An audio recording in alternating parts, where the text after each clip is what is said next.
is your 2-minute warning. 2 minutes to go to warm up.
Tournament bowlers, this will be your final opportunity for brackets and sidelines. Once you throw a ball for score, you will not be allowed to get in.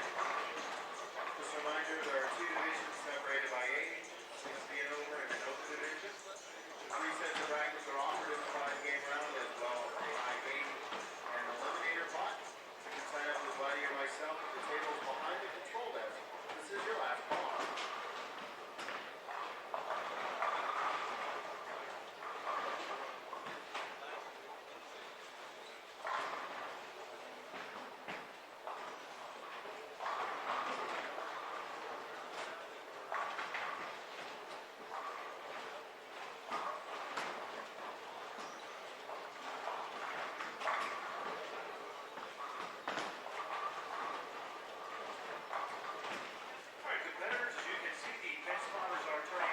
No more deliveries at this time. The fence setters will cycle back to the first ball setting here. Just a reminder, bowling fans, use the flash cameras and signing of autographs during competition is strictly prohibited. In addition, if you have a cell phone, we ask that you turn that to the silent mode. Players are susceptible to stray noises while they approach. In addition, the players area or the field of play is the final area. You may not go into the field of play at any time for any reason. We ask that you stay on the market area. In addition, you may not live stream on any social media platform during competition whatsoever. All right, bowlers, it looks like 10 pins are on the deck. Scoring arrows are up. Bowling fans, how about a great send off for A Squad's first round qualifier? Thank you and good luck.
Good morning, everybody, and welcome back to Bowl TV for the kickoff to qualifying at the 2019 USBC Senior Masters taking place at the Sam's Town Hotel and Casino in beautiful Las Vegas, Nevada. My name is Aaron Smith with USBC Communications, and we will be here for wire-to-wire coverage of the 2019 event until we crown our champion on Sunday, June 19th. Right here on Bowl TV. A squad is on the lanes. We're going to get you a rundown of our competitors. Very talented squad on the lanes. Just looking across the board as far as a group with more credentials than we have time to announce.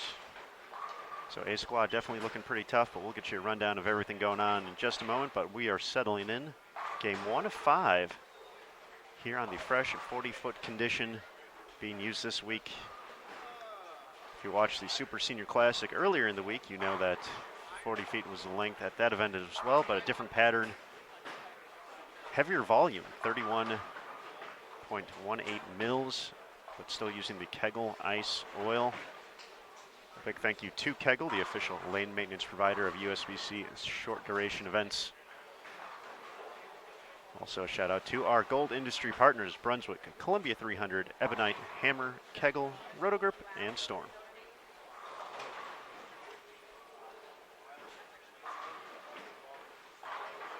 With just 4 or 3 competitors on a pair, it's going to be certainly fast paced today. We will have squads at essentially right now, obviously, because we're doing the thing, we're bowling right now. But opening squad, A squad every day for the first 3 days will be at 11 a.m. Eastern, 8 a.m. local time.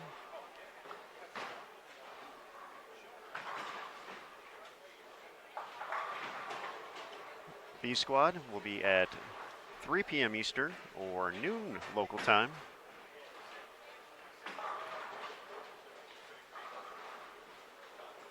And C squad, 7 p.m. Eastern, 4 p.m. local time right here in Las Vegas. No re-oils, so for qualifying, competitors will get 1 block on the fresh, 1 block on the burn, and 1 block on the double burn, so be on the lookout for that. So it'll be interesting to see how each squad breaks it down for their opportunity on the fresh and how nice or how not so nice this pattern will get over the course of 15 games throughout the course of the day.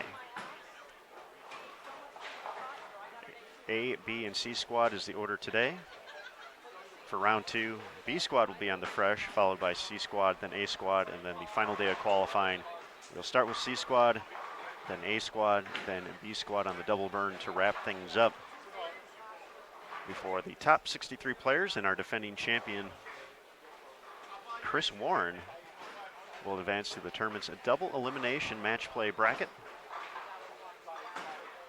It's going to be fun and exciting in that aspect. If you've never followed at the Senior Masters specifically, it's very similar to the USBC Queens or USBC Masters, where we go from 64 all the way down to the top 5 for the stepladder finals.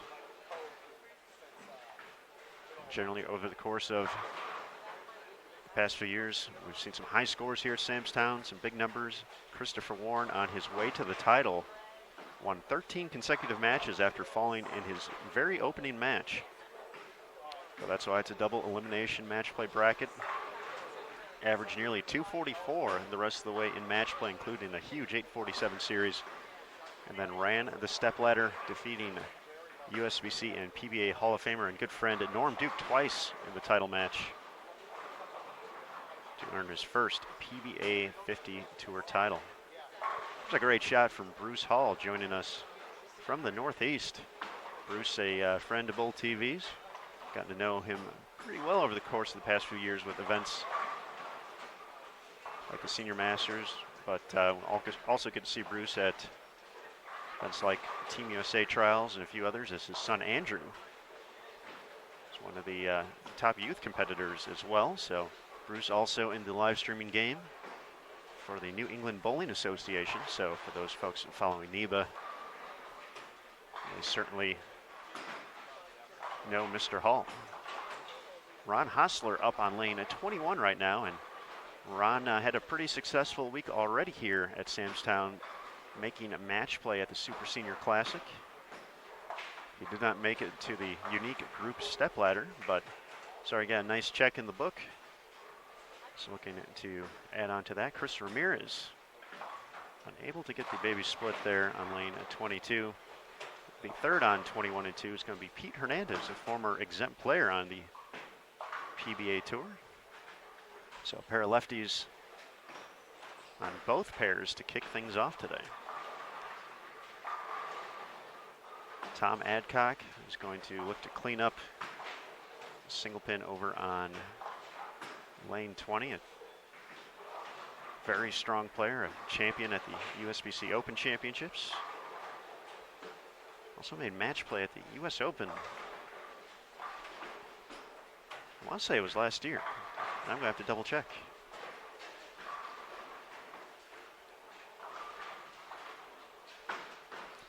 But the 56 lane venue is pretty much full. We have more than 300 competitors in the field this week.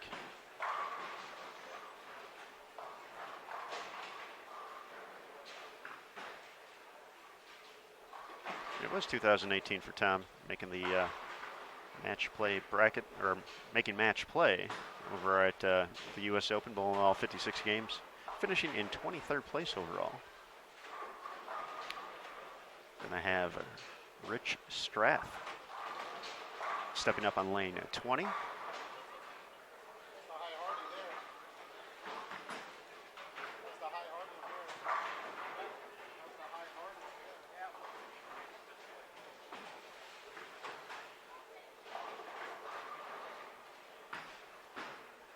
Rich joining us from Schenectady, New York.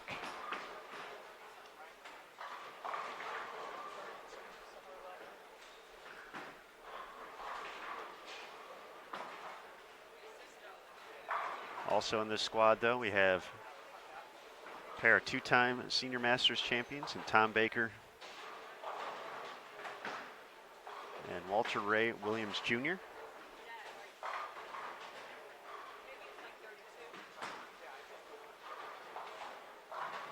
As we mentioned, Chris Warren, our defending champion, who was essentially has 15 games of warm-up to get ready for the bracket because he has automatically earned a spot.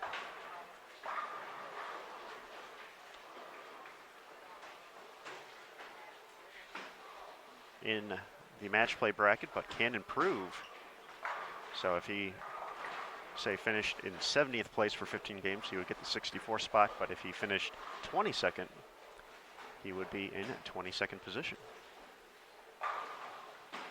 But we talked to Chris real briefly yesterday. He stopped by the tournament office. And each round leader for qualifying gets a nice little award.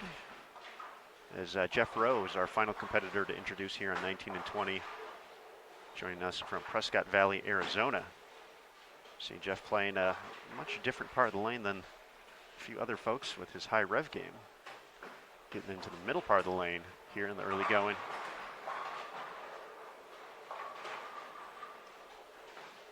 But Chris was looking at the high block awards and said, I think my wife would like one of those. So will not be surprised to see Mr. Warren at the top of the standings by any stretch. We do have live scoring available to follow your favorite players. To find that, a few ways to get there. Bowl.com, always a great resource for tournament information. You can go to the Senior Masters page from the Tournaments tab up at the top, or you can get there directly, bowl.com/Senior Masters. Also here from Bowl TV, we have those abilities as well. As you can see, if you are in the chat, there's a few different panels to choose from. We have our lane assignments, which are put together by my man, Brant Houghton, who's going to be updating that information for you game to game, and as you can see, also has jumped in the chat. But we also have a tab for tournament information. So if you click on that, plenty of stuff to find. That's where you'll find the results, the oil pattern, lane pairings, roster, and the cool live scoring we have available here. So throughout the course of competition, you'll be hearing us clicking through, talking about it, saying so-and-so's got the front 7 on this lane, or, you know, a player who's making a run is shooting another 250. Things of that nature. So I'm actually going to do that right now, see if we have any early 7 or 8 baggers sneaking up on us. Of course, if we do have some big game shot, be on the lookout for those on the official USBC Facebook, Twitter, and Instagram. Sport of Bowling USBC on Facebook, at USBC on Twitter, and at US Bowling Congress on Instagram. Here's Bruce using a little bit of surface out there, and by little, I think it's a lot. But gets him to mix up. You know, Bruce recently competed at the USBC Open Championships just down the street.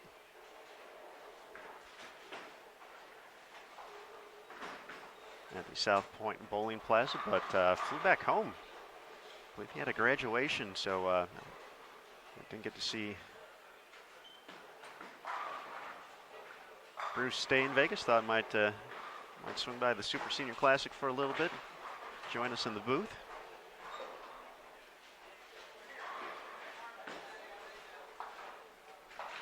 But back and ready to go. One of the first competitors down here this morning.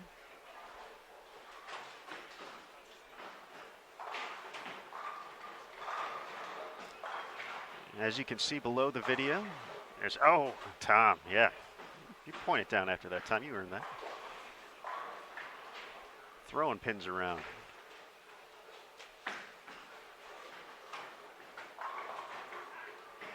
But we do have 3 channels going, so you can watch a total of 12 lanes throughout the course of the competition. 19 through 22 will be the main pair with commentary on it, but 15 through 18 and 23 through 26. So we got 12 lanes all in a row for you to check out here at the Senior Masters. Lenny Borsch, front 5 before 9 count in frame number 6. That's a pretty cool cross to start game 1. Also another Hall of Famer, Tish Johnson, out there competing. Tish and CDB, Carolyn Dorn-Ballard, in the field this week. Stephen Schaefer, early 5-bagger over on 39 and 40.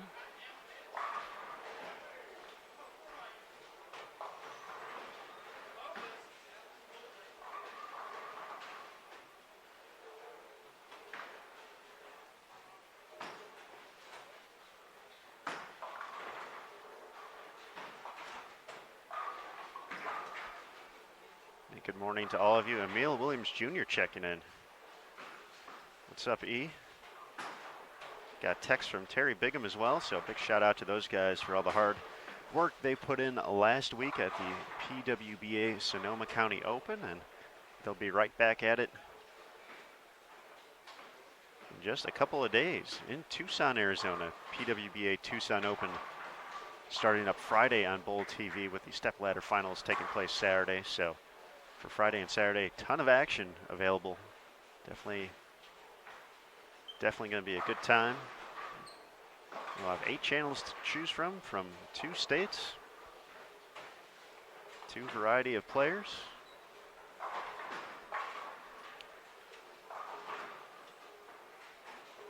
Robert Brown with an early 5-bagger. As we mentioned, Chris Warren, our defending champion.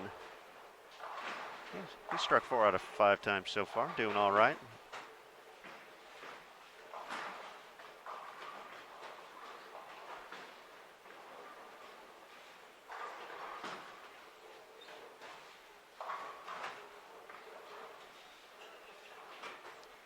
Gary Faulkner, after an open in frame 1, has rattled off 6 consecutive strikes. Bob Rosenau, early 5-bagger. Not too far from us on 13 and 14, but it looks like Bob missed in the 6th. Can actually see that from here.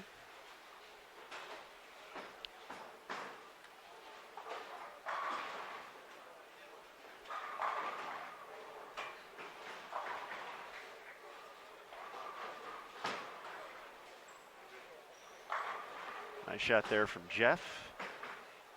Delivers the double after the open in frame number 5.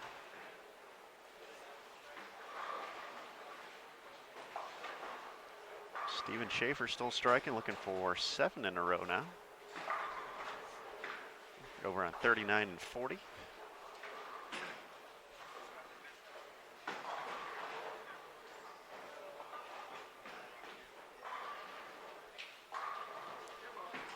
So for these first few rounds, other than a few perhaps celebrity appearances, as Schaefer did make it, or did strike in his 7th frame, will be a solo show here, as we got some excitement going on across the country. As we mentioned, the PWBA Tucson Open coming up in a few days, USBC Open Championships and USBC Women's Championships going on in Las Vegas and Wichita, Kansas, respectively.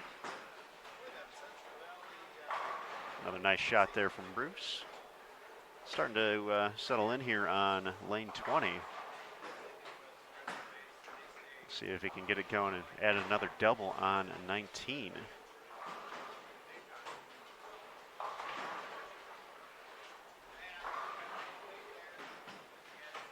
But Matt Cannizzaro, who joined us for the final day at the Super Senior Classic and called the Senior Masters last year, the exciting conclusion of the Senior Masters with Bruce Hall. Matt's actually in New York for a pretty unique opportunity. Our junior gold champion, well, we have many junior gold champions each and every year. The 2019 event taking place soon in Detroit. That'll be next month. Cannot believe that's already here. But our under 12 girls champion, Caitlin Abignai, will be bowling in New York City. They're building a special lane for her as part of a segment on the, I don't know the name of the show. I'll admit I don't get to watch too much morning talk shows, but the show with Ryan Seacrest and Kelly Ripa.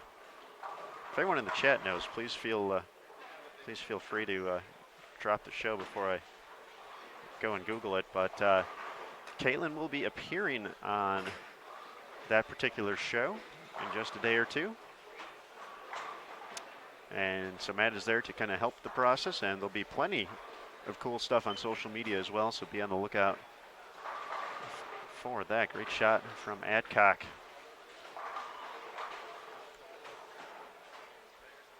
In frame number 8.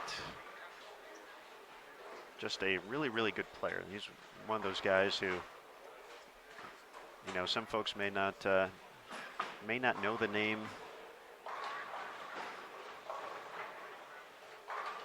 Since, as far as I know, really wasn't a full-time PBA player, or at least kind of since I've started following, but comes out to events like this, always does well.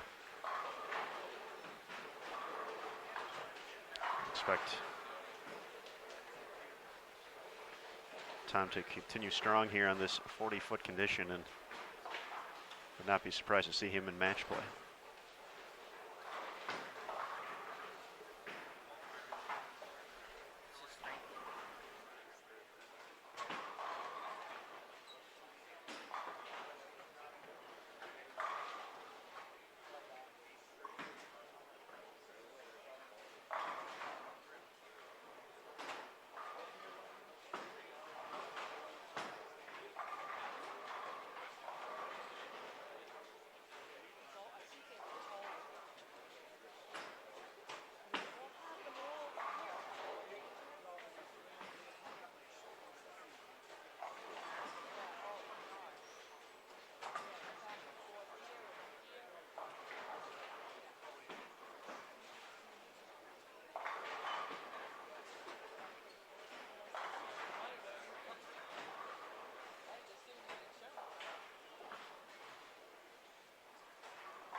All right, Steven Schaefer's string of strikes ends in the 8th frame, left a 9 count with a spare. So I believe that was our Robert Brown. It started with 6 in a row before an open frame in the 7th. Once again, just cruising live scoring, trying to keep an eye on the whole house for you good folks while we have our eyes on Bruce Hall. There we go. Digs that 7-pin out of there. Yeah, Hoss. Yeah, Mop.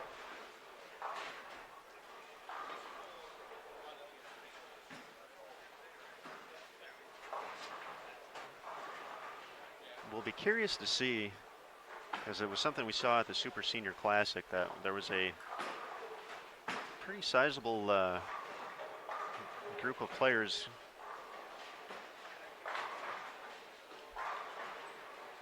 who are left-handed in the field. So starting off with 4 on our featured pair to get things going. I'm curious if that's going to be a big trend we see here once again in qualifying. Gary Faulkner looking to shoot 279 after that open in frame number 1. Another great shot there from Tom Adcock.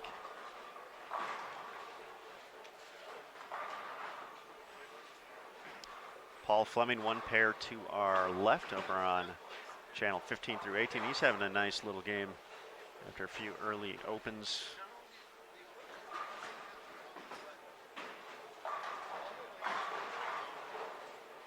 Former Rookie of the Year on the PBA Tour. He's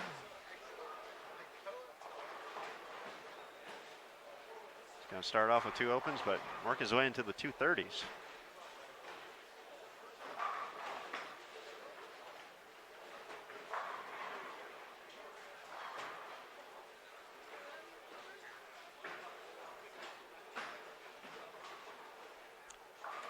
Bob Rosenau started with the front 5, but now he has 7 out of 8. Can still shoot 277 this game.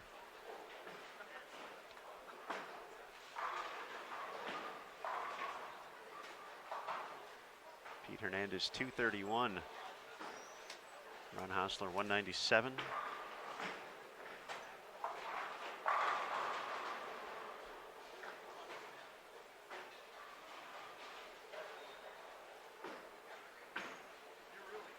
Again, with 3 players on 21 and 22, going to bowl pretty quick. Spin Bruce's good lane. It's going to have to hustle though.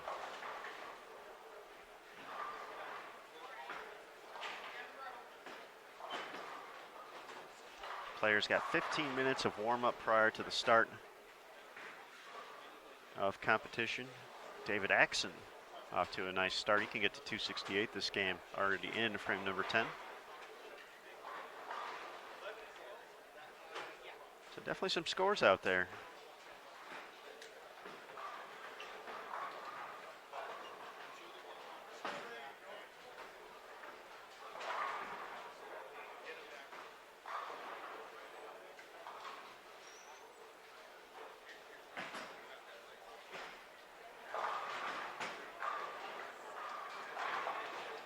Gary Faulkner going to be in the 260s.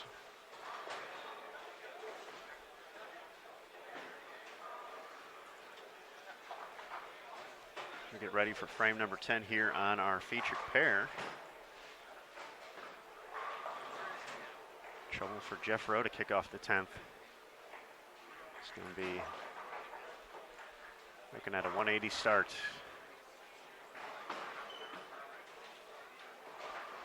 He was unable to convert the 2.810. We'll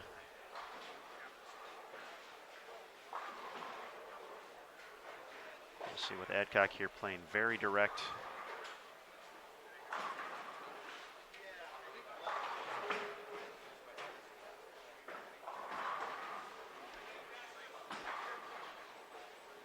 Just a very, very talented player right there. Thomas Jones, 248, 1 pair to our right. Over on channel 23 through 26, finishing up. Mark Missoula is going to be in the 230s. Our buddy Darwin Weimer working on 5 strikes in a row as he steps up for frame 10. 184 finish for Rowe.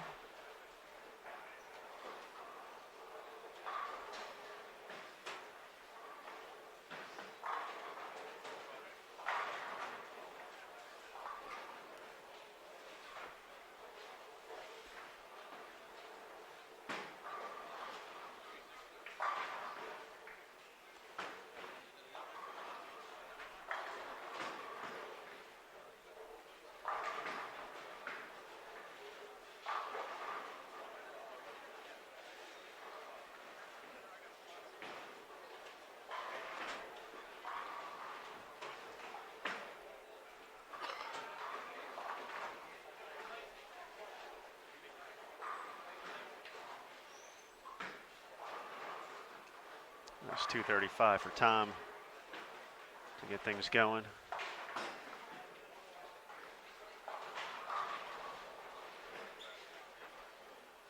Unfortunately for Bruce, the clean game ends in the 10th. He's going to get to plus though.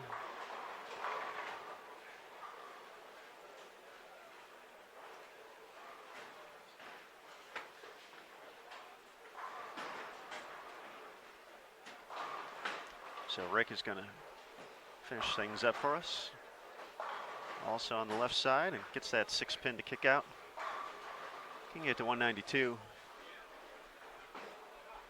A few more just like that.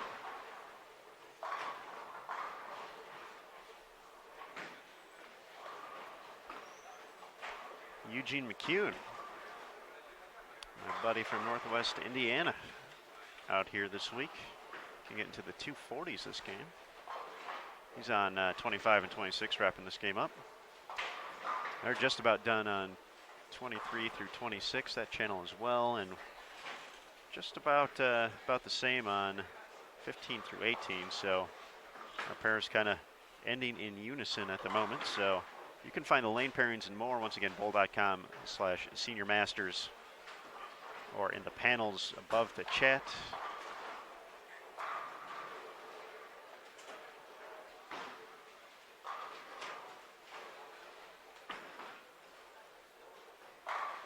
So I do appreciate everyone joining us here across the country and across the globe.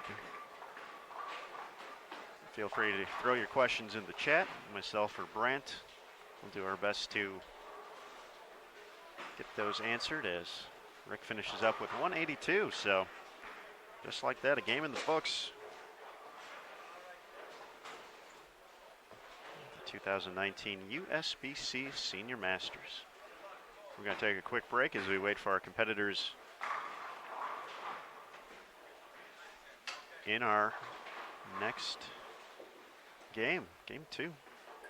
Once again, B squad taking place 3 p.m. Eastern, noon local time. And then 7 p.m. Eastern, 4 local time for C squad hitting the double burn.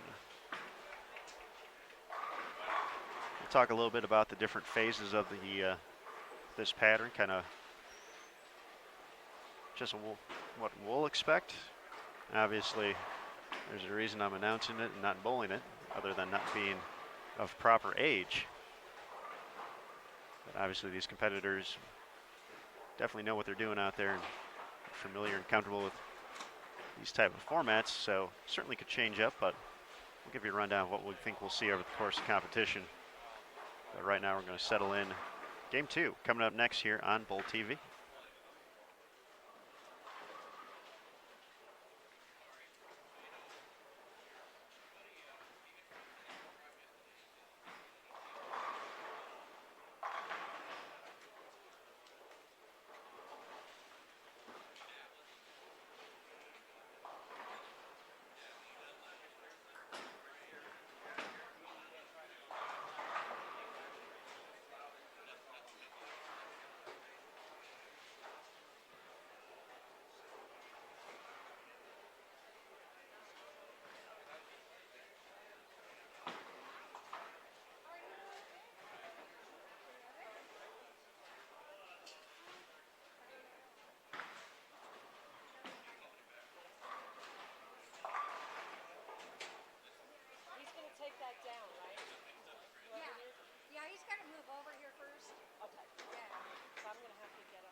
Just like that, folks, we're into game number 2.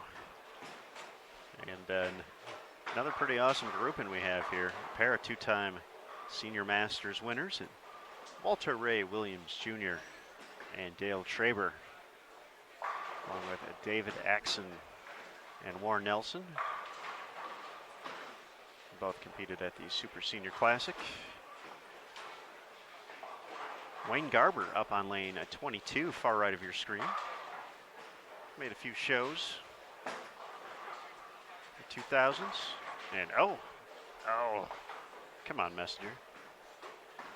Help a man out right there.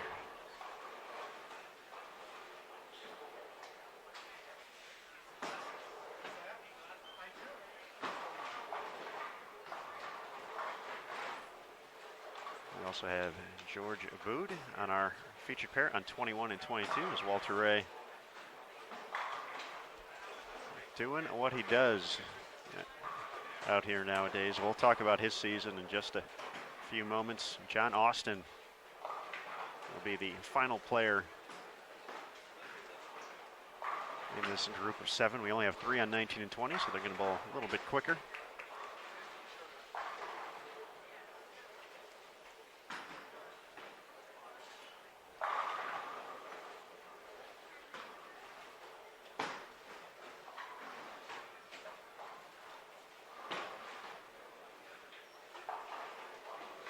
Walter Ray Williams Jr., you may have heard of him before. He's done cool things like win the Senior Masters twice, along with the regular USBC Masters twice. He has won about 8 million titles total. But this year particularly on the PBA 50 Tour, won the season opening event, the PBA 50 Johnny Petraglia BVL Open, defeating Sammy Ventura of Syracuse, New York in the championship match. Then he went on to win the PBA 50 National Championship, defeating a former Player of the Year, Michael Haugen Jr. And then after that, he went on to win the PBA 50 Mooresville Open over Danny Wiseman, also a Hall of Famer. So that's a pretty stout start for WRW, winning the first 3 events of the season. Recording an 8th place finish at the PBA 50 Hamilton Lanes and Entertainment Center Open. That's a mouthful right there. Joel Carlson won that one. An exciting match and roll off against Ron Moore for that title. And then an event we talked about quite a bit last week, or earlier in the week, in relation to the Super Senior Classic. Mike Diaz, the 2018 Super Senior Classic champion, went on to win the PBA 50 Northern California Classic in Brentwood, California. For Walter, a 7th place finish. George Abood, who's on our featured pair, just delivered a spare there in frame 2, finished in 8th place. Joining us from San Jose, California.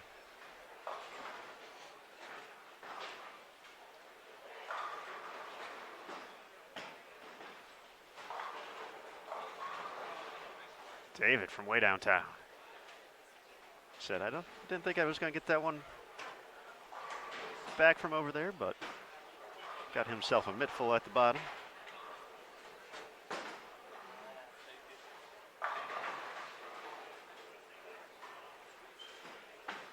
It's again 31 plus mils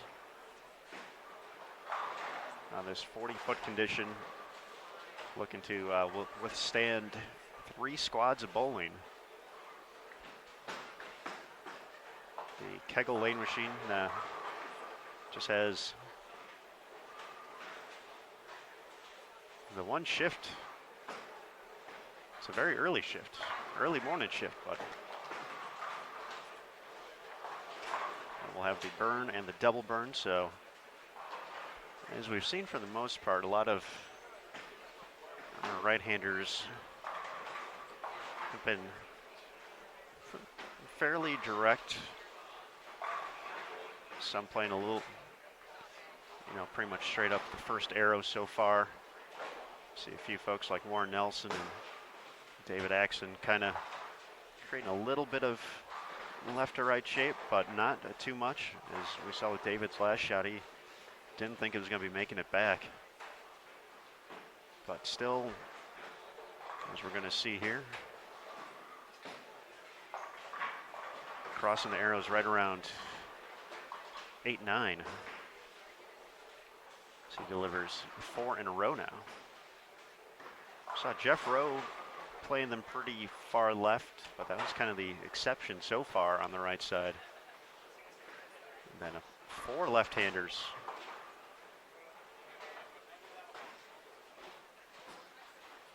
Between 19 through 22. It's the Hall of Famer, Dale Traber, makes it 5 for 5. Georgia Booth, the lone southpaw, here in game 2.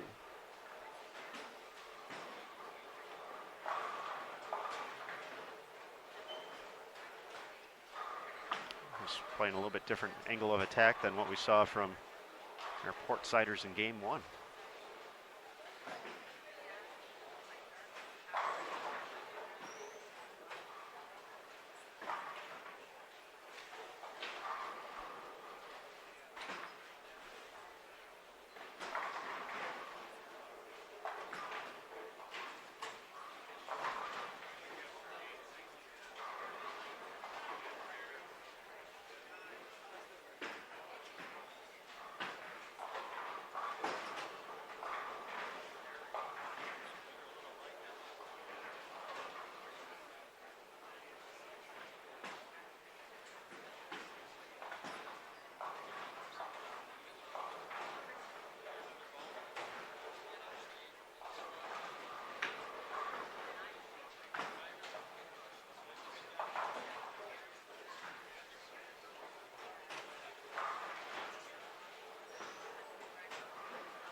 Four for 4, Walter Ray. 2-11 in the opener.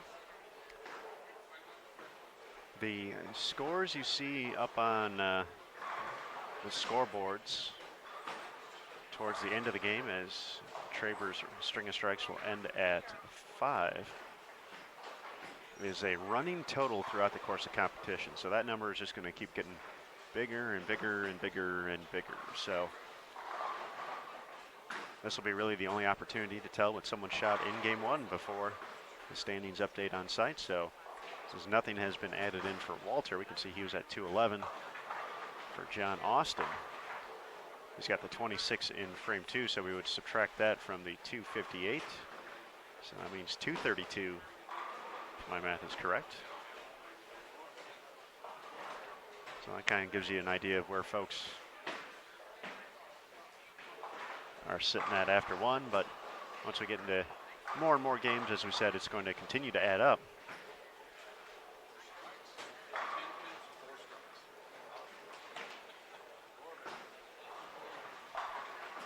Warren Nelson made the stepladder finals of the Super Senior Classic in 2018.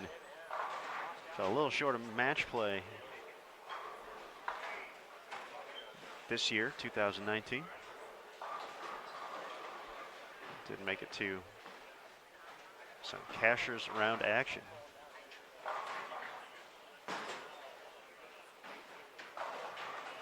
Oh. That Messenger that didn't kick out the 10 there. A little bit earlier in the game for Wayne, made sure the breeze was going to knock over that 5.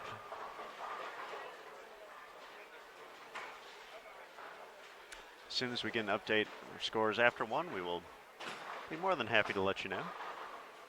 We do have some on-site scrollers that will give us the heads up, so as soon as those make their way across, we will let you know the good things.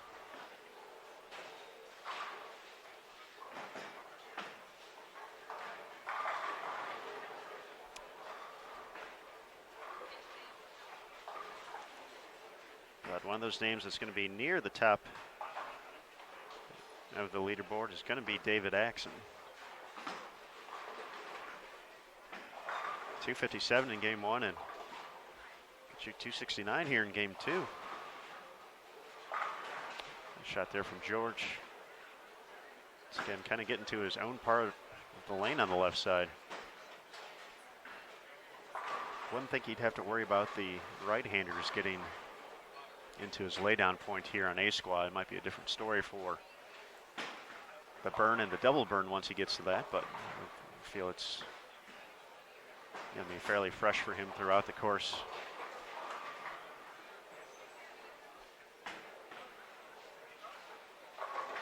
Of his time here on the fresh.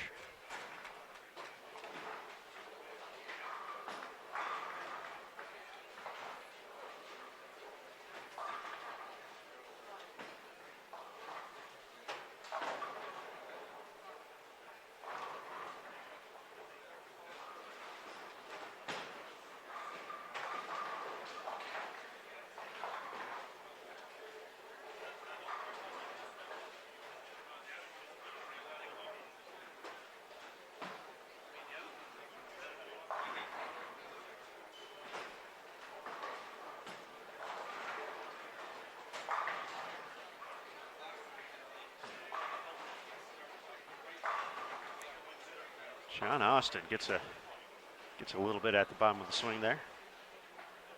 Woo.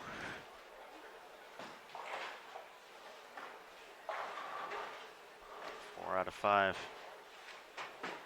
for him in the early going.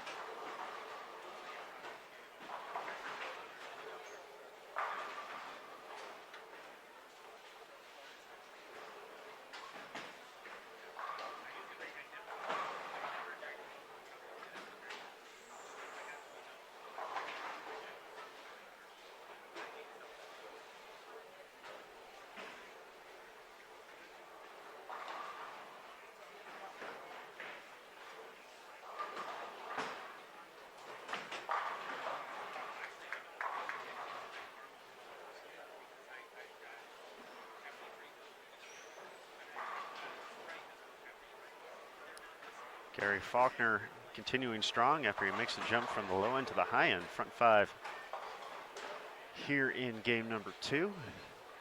Really not too many strings of strikes across the house, so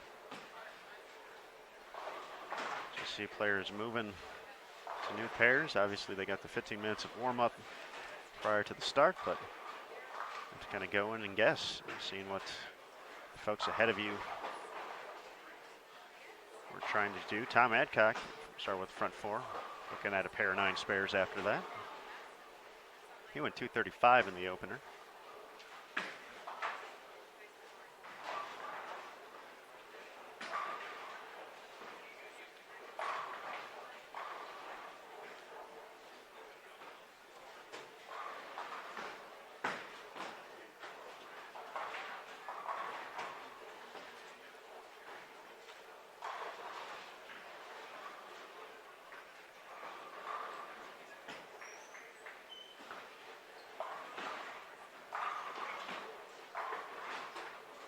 Looks like we do have some scores here on site, so we will get you that rundown momentarily.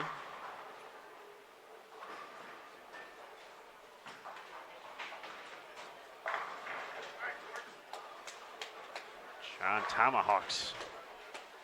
That 9-pin out of there.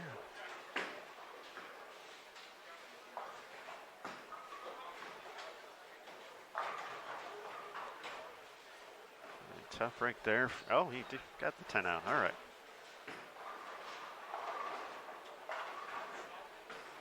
$7-10 nearly standing up there for David. I don't know if you can see it from the cameras, but X in Axon is actually a pair of axes, and that's the coolest thing I've seen today so far. So David wins for best jersey of the day. I just noticed that. That's awesome.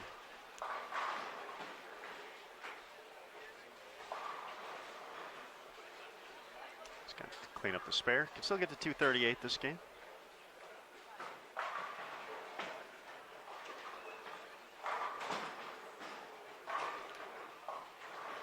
Good morning, Brian, joining us. We got to see Brian quite a bit in the chat at Super Senior Classic. So, Brian, thank you for partying with us once again here on Bull TV.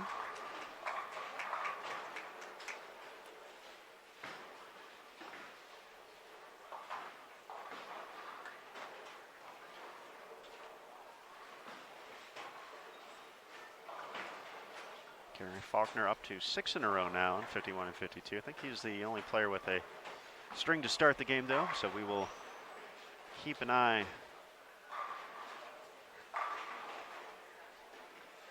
on Gary throughout his trek here. Once again, was in the 260s in game number 1.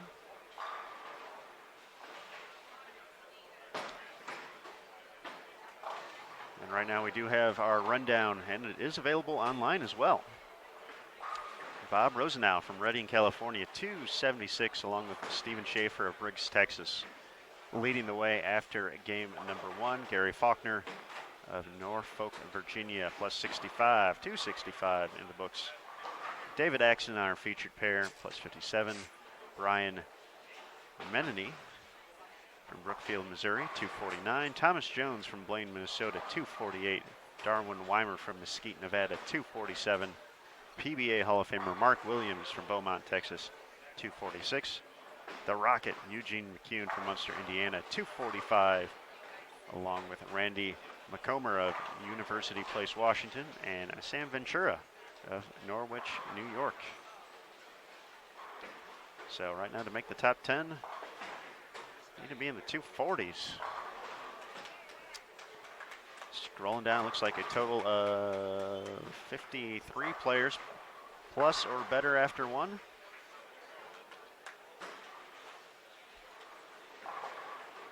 That was nearly half of A squad after the opener.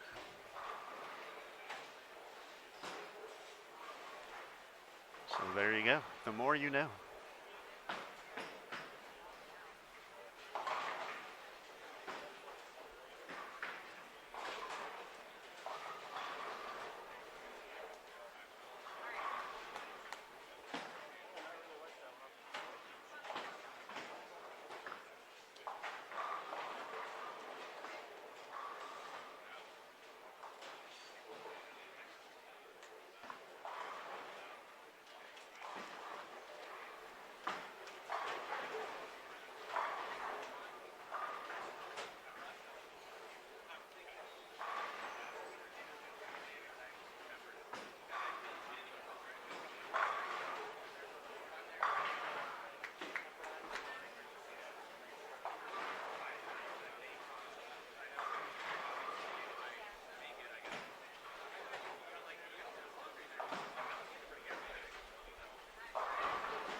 So Axon is going to be in the 220s and making the turn at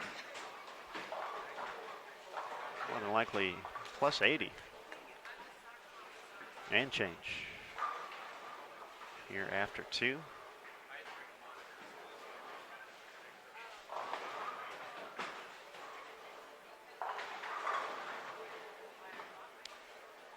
So Gary Faulkner's string of strikes ended in a not so fun way. See a pair of 4s up there in frame number 7.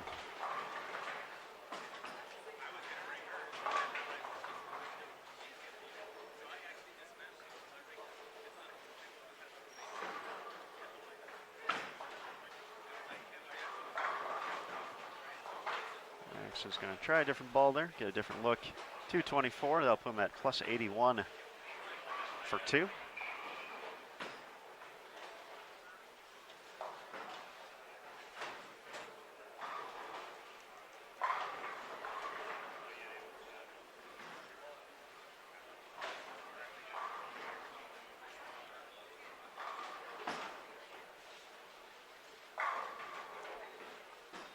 Garber connects in the 8th frame, looking to find some momentum to finish up this game.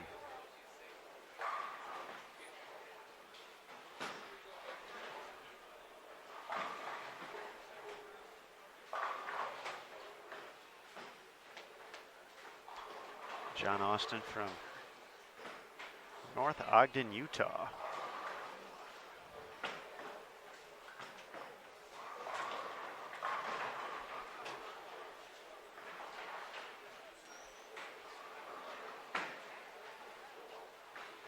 I hope we catch John during the double burn here. That would be fun. I think John had some fun. That'd be fun too, because Walter Ray would be here. But man, John gets just a ton at the bottom of the swing. A lot of power there, a lot of revs. Of course, showing the versatility needed to put yourself in position to make the top 64. You have to be strong in all aspects. Catching this pattern in 3 different phases.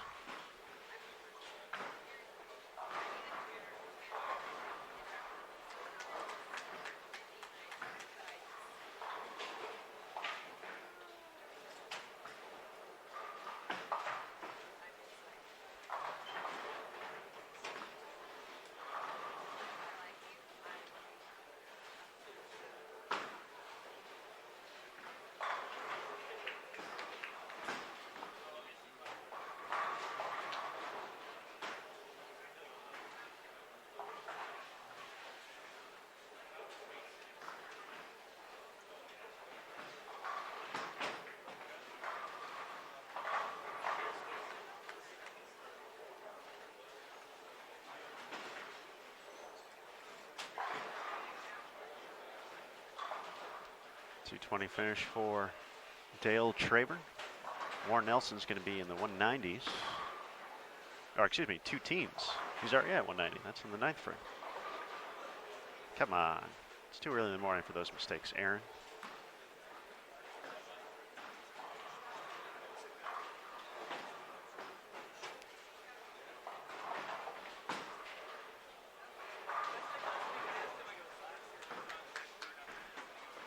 Garber records the double to set up the 10th frame. Can still get to 188 this game.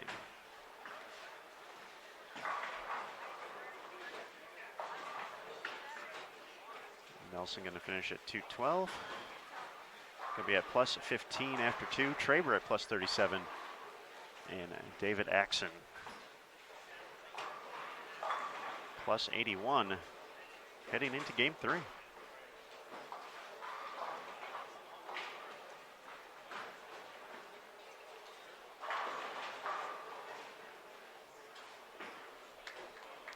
James Campbell putting together a nice game 1 pair to our left.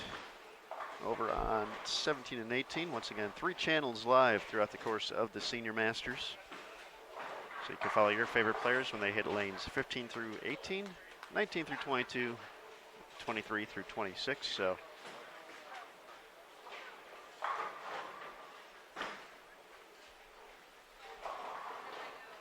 if you want to watch Hall of Famer Lenny Borsch over on 23 and 24, you could do that momentarily for his final shot. So they're just about done. Lenny's going to be the 210 range. Be 210 exactly if he left a 210 on his fill ball. I don't feel Lenny's going to do that because Lenny's not that type of guy who leaves 210s. 10th frame getting ready to start on 21 and 22. Walter Ray still get to 257 this game.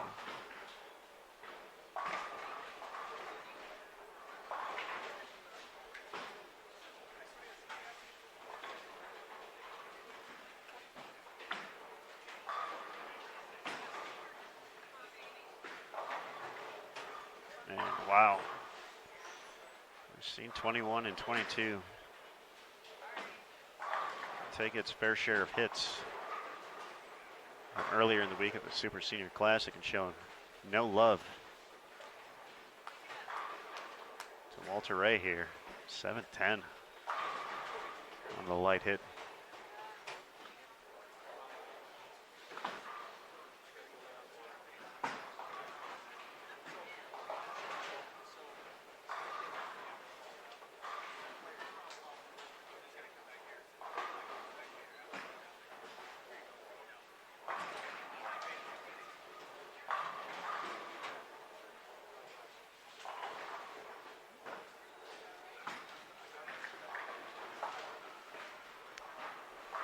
Walter Ray will take the one, finish at 223. Now be a plus 34, but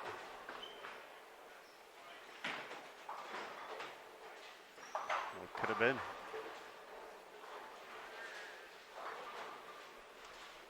Wayne can get to 166 this game.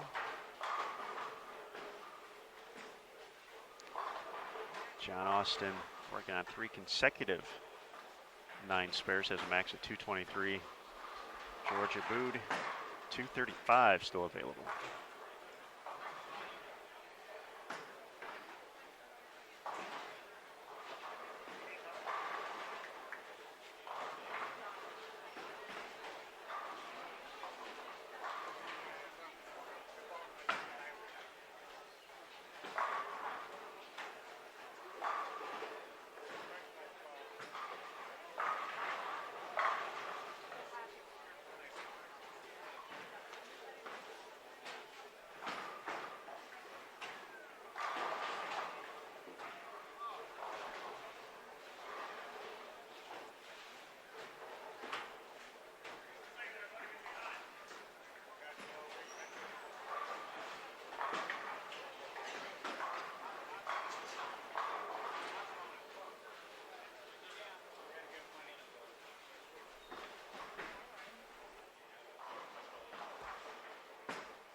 John Austin going to finish with 223.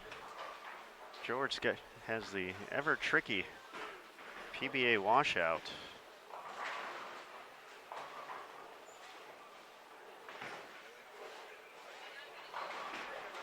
And only gets the 2, so he's going to finish at 194, which is going to do it for game number 2 here on lanes 19 through 22 at the 2019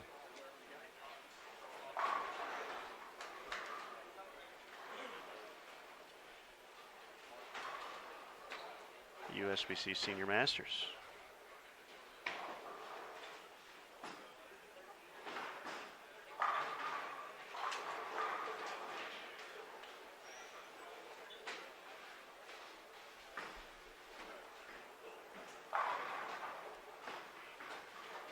So good, folks, as we have a moment here, have you been tuning into Bowl TV? And would you like some inside analysis on the latest happenings in the bowling world? Of course you do, because it's awesome. So be sure to listen in to the Bowl TV Central podcast, where the Bowl TV crew recap and preview the biggest events in bowling. Definitely some cool, fun stuff on there. In the recent weeks, a trip to the home of the University of Nebraska Cornhuskers with Liz Culkin, and most recently, a trip to the mini golf course, Emil Williams Jr. and Dasha Kovalova during the PWBA Sonoma County Open. So be sure to check that out. Bowl TV Central on the Backstage channel right here on bowltv.com.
All right, folks, looks like game 3 just about ready to get underway here on our featured channel, 19 through 22.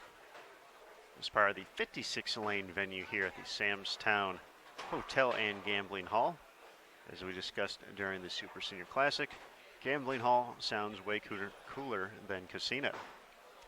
Offer your opinions in the chat, but Gambling Hall for the win every day. That's my new vernacular in that situation. Samstown, pretty cool though if you've never been here. It's definitely has kind of an old school feel to it, but there's this awesome atrium area in the middle, kind of like where you check in at the hotel, and with the way the hotel rooms are kind of structured, you can overlook it. But it's pretty cool. They have daily shows with waterfall and a few other things, and it's pretty nifty. It's a nice environment. Plenty of my favorite quick stops for food and coffee also available, which is nice. I'm a fan of that. So for being a little bit further away from the Strip, or kind of the main regions of Vegas that folks are used to visiting, it's a nice little place to be. Stored away for about 2 weeks, so it's been cool so far. Big shout out to Tom Pippinger and his staff here. Tom, the general manager of the bowling facility here at Samstown. So he and his staff and all of his volunteers. The Las Vegas Bowling Association always sends a few folks out to help run scores. So big thanks to all of them for taking some of their time to help the tournament process. Mike Kaufman with Boyd and Gaming Bowling is always make sure we're good to go as well. So no matter if we're here or one of the other Boyd Gaming properties, you always know we're in good hands with Mike and his teams. So a big thank you to all of them. And of course, the staff at the USBC Open Championships. Dwayne Hagan, the tournament manager, letting us borrow a few of his folks throughout the course of competition here at the Super Senior Classic and Senior Masters to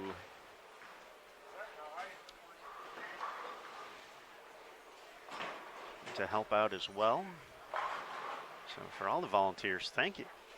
Damon Sirocco is our tournament manager this week. Greg Moore also on site. Shout out to Chip and Robin Akey. Been here pretty much every day as well for both the Super Senior Classic and Senior Masters so far.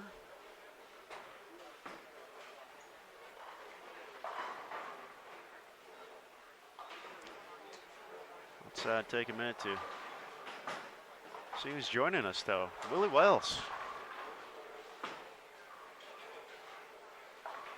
Up on lane 20. So that's 7-10 up there for a second, but luckily for Willie, got that corner pin out. Then is Garrett Ball on 22. Far right of your screen. Rick Menele up on 19. We have Eric Forkel also on 19 and 20. And then Eric Parker rounding out our group of four to the left. Rafi Schwartz is up on 21 to kick off his game 3. We have Jay Hess awaiting his first shot.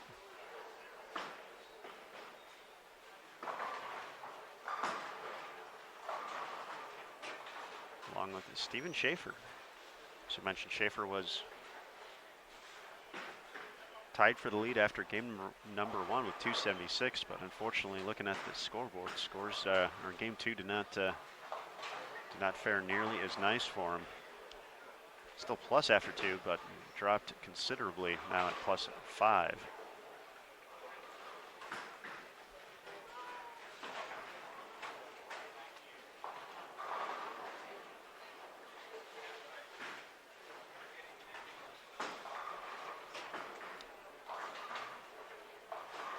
So a pair of left-handers on 19 and 20. I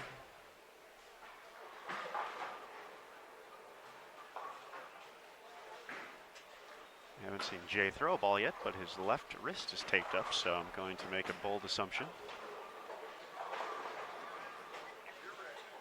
He'll be attacking the lanes from the left side.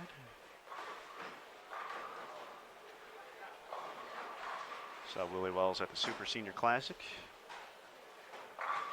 Doing a whole bunch of that. Made the cashier's round. And we saw George Abood playing a little bit further in on the left side, and so is Jay to kick things off.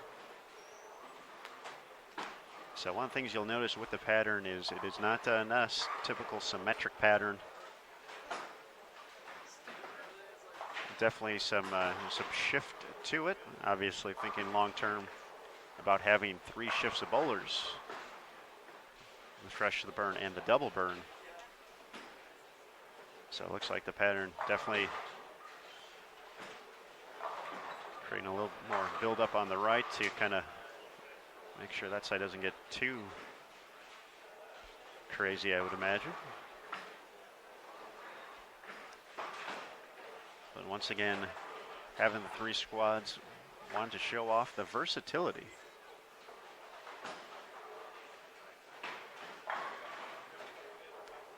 Needed through 15 games to make it to double elimination match play. more than 300 competitors in the field this week. But after 15 games, we will be down to the top 63 and our defending champion, Chris Warren.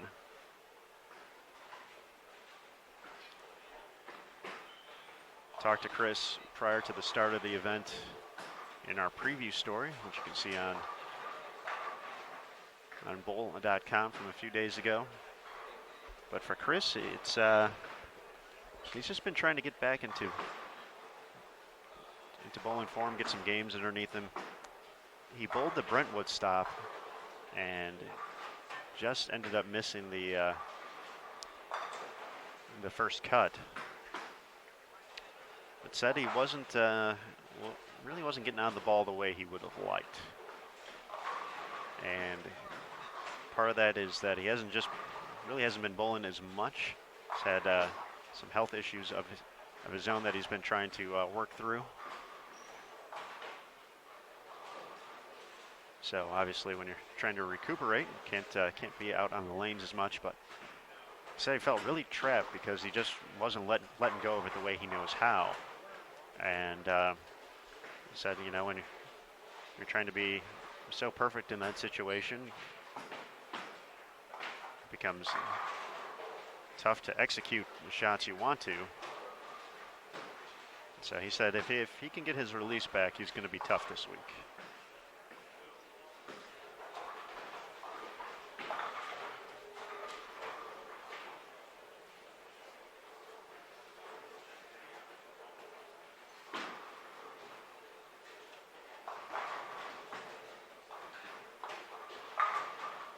Early double for Jay Hess.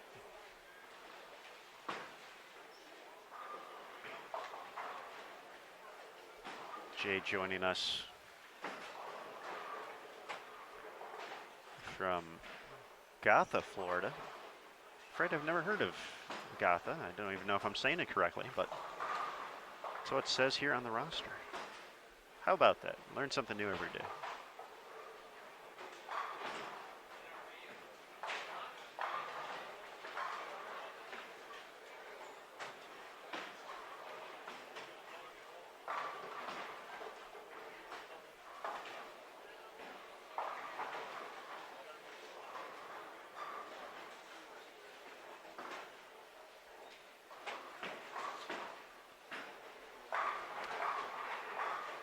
After A squad finishes up, we'll do our best to get a quick chat with our leader through 5.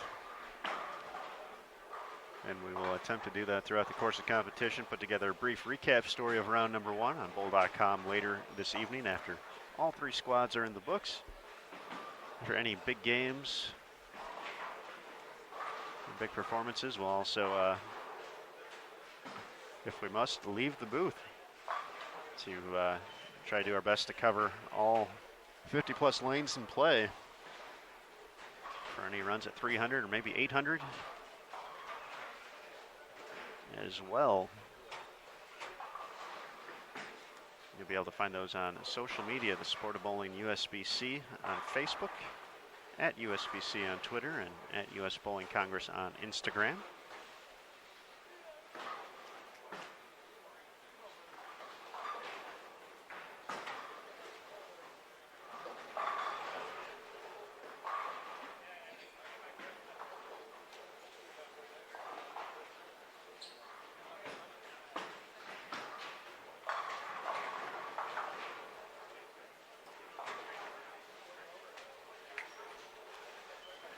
So as we begin to settle in this week, for those of you joining the chat, how about some predictions?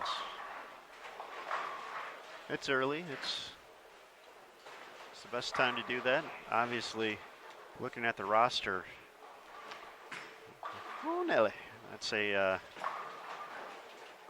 sizable group of very, very well-known and talented players. Are you going to go with a mainstay? One of those big names we're always used to seeing. Or do you got some dark horses in the field this week that maybe we don't know about yet, or have been bowling well in other events? Might sneak up into that stepladder final. We've seen it over the years.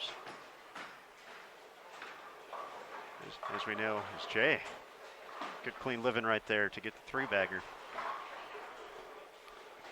As we know, once we get into the double elimination bracket, it really just comes down to you and your opponent.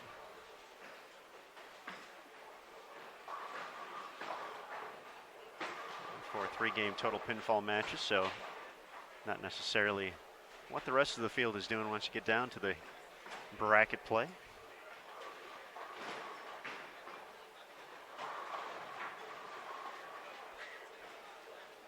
But let us know in the chat. Brian, I would agree with your sentiment in the chat as well that Steve, although he could technically make it, I feel that might be a tough turnaround for his 5 games tomorrow night.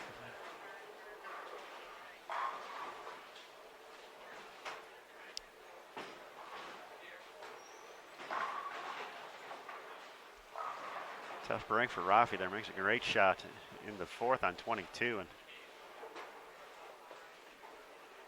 I hate to see that 9 pin there when you're looking to find some momentum.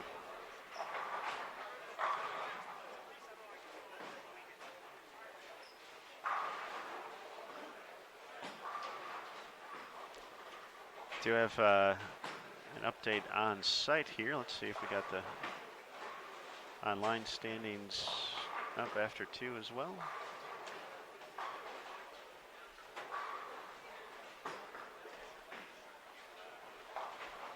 We'll have to wait for it to scroll through at the moment. Gary Faulkner leading at plus 104. That's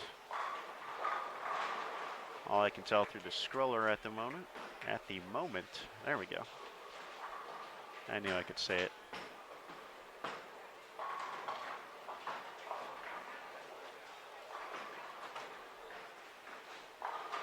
Score is not updated through 2 yet online, so those should be coming momentarily.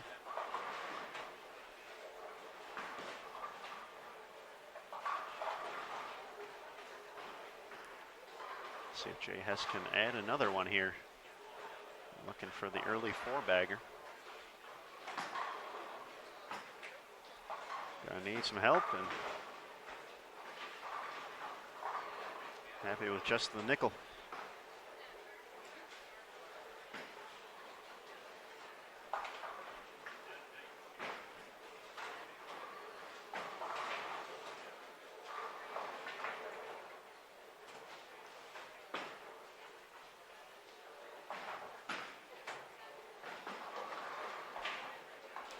Again, with 5 games, this pace is going to be fairly quick throughout the course of action, especially with no re-oils. As we mentioned, blocks basically begin 4 hours apart.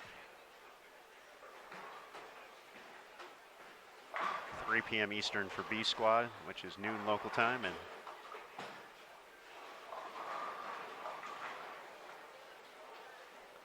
7 p.m. Eastern, which is 4 o'clock local time for C squad on the double burn. Players do have roll call half hour before the start of the squad to make sure they are here and in attendance. So Faulkner, there we go, we got back to the top, plus 104. Joe Siach plus 99, Mark Missoula plus 90, Thomas Jones and Paul Fleming plus 86. Ray Vervink plus 84, David Axon plus 81, Robert Brown plus 76, Bob Rosenau plus 67, and Tom Adcock plus 62. Your top 10 here in the early going. Let's see how many players are plus in just a moment.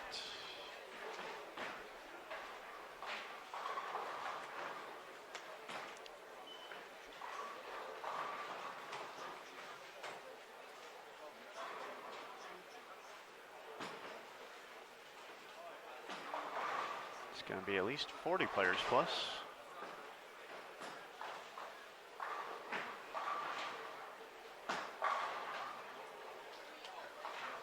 Probably going to be at least 50 players plus. once again. +5, +4, +2.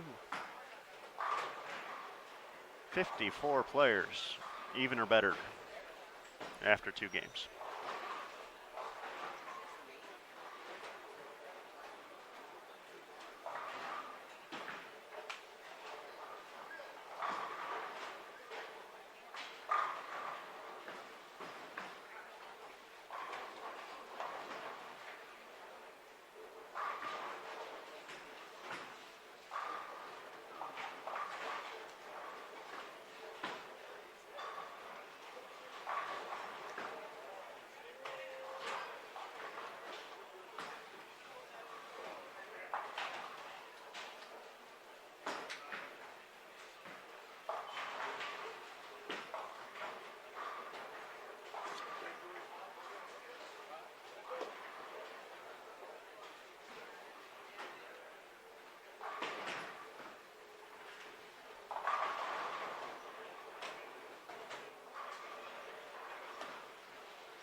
Taking a quick look across the board. Looks like, once again, no string of strikes. At least a first glance from the start of game number 3. So 300 watch 2019 on hiatus for another game.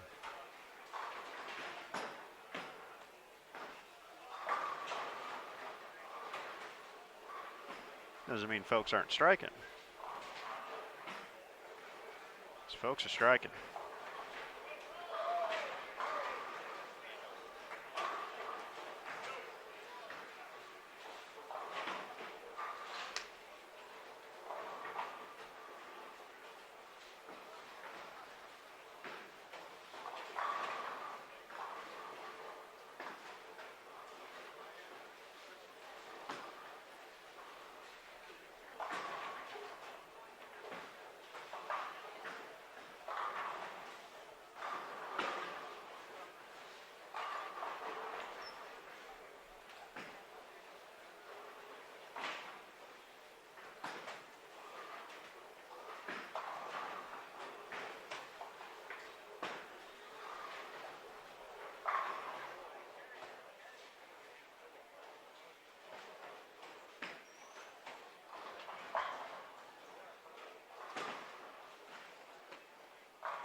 may act a little faster, but it takes that.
All right, folks, as we settle into the 10th frame here on 19 and 20, let's think about a little trivia, because I know we all like trivia, right? So Eric Forkel, who is on our featured pair, when you go through the USBC Open Championships record books, has the highest individual series on the championship lanes, which took place at the 1997 Masters in Alabama. So, what was that number? A few choices up there. Be sure to check it out.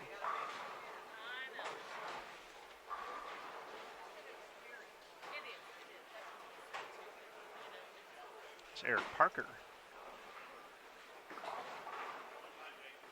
Has stepped up, working on a few strikes in a row. Unfortunately, that one left of target. A chance to pick that up. Everything's put together.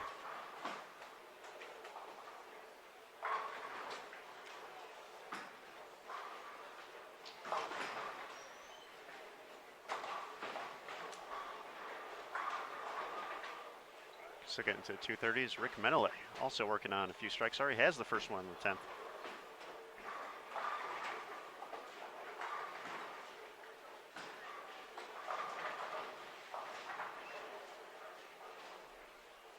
Will not get the second hit though, but he's going to be in the 230s.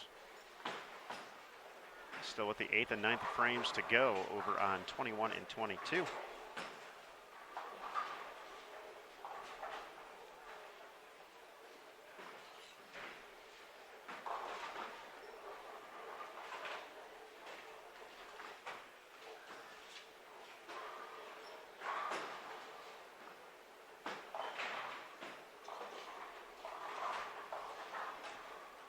So the correct answer to that trivia question, 874.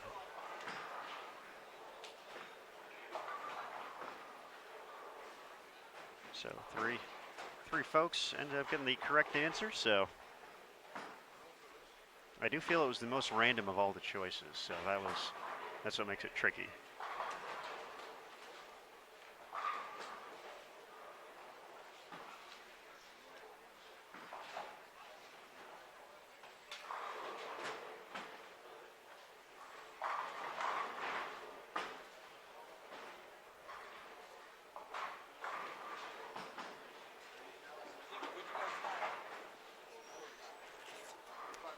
So Parker able to convert the spare. 234 still out there for him. Menele finishes with 239.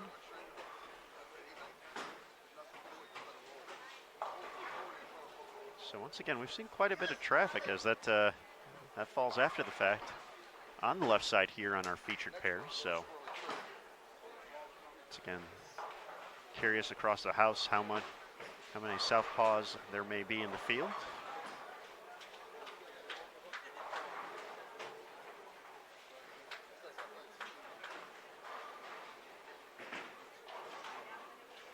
John Austin, who was on our featured pair last game over on 13-14 right now, is, oh, Willie Wells. Take it when you can get it. Austin going on 279. Still shoot that, stepping up in the 10th. Once again, just scrolling through live scoring here.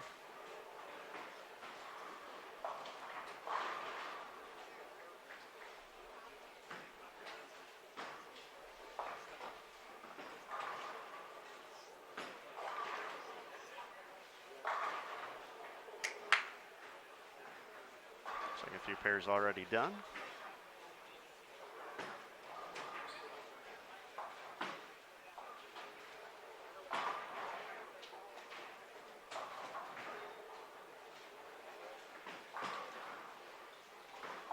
Tom Adcox continuing to be pretty steady here. He's making the turn at plus 84. Joe Siach plus 96. Really doesn't get the second hit. Gonna be in the 230s though. Forkel with the first strike in the 10th. Can still get to 184.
Question in the chat from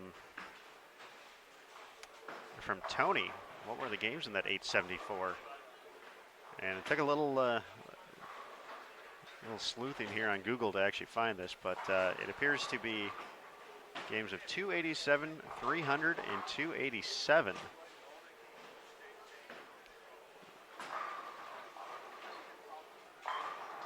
For an 874 to 699 victory over Titus Mes. So there you go.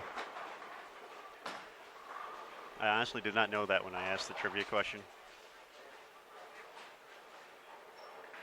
But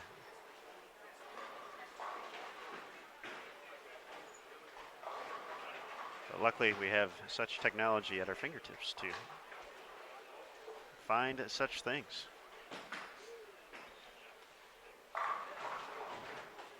Garrett Ball just found a double. His 10th frame can get to 192 with one more. Rafi unfortunately has the 710 staring him down. Looks like he's going to be in the 150s this game.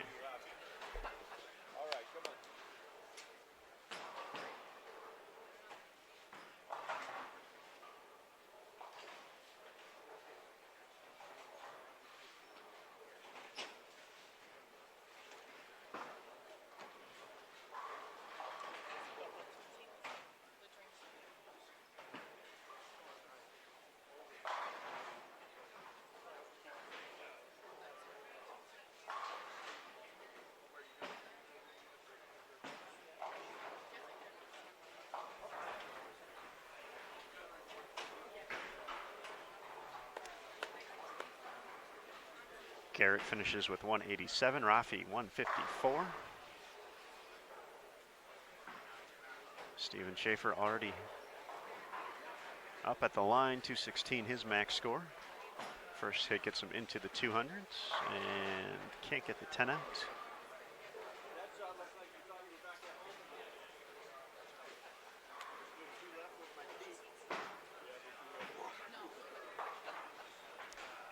Jay Hess working on a spare, 212 out there for him.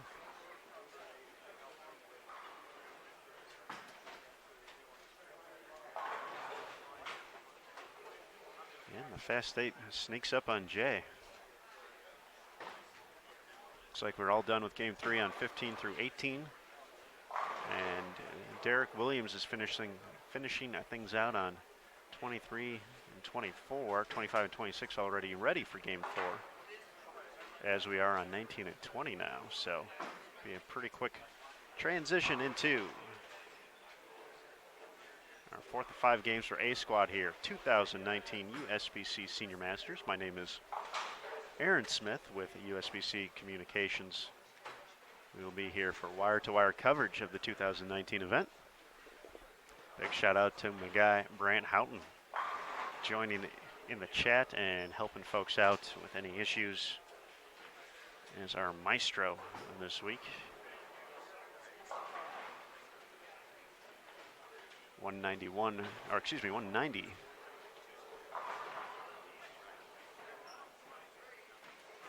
for Schaefer there. Was that really a 4-count washout, or did that count it incorrectly?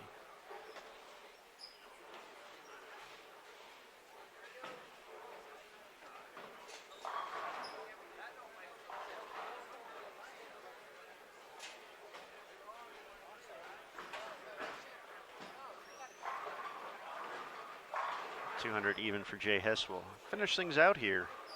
So move on to game number 4, wasting no time on 19 and 20.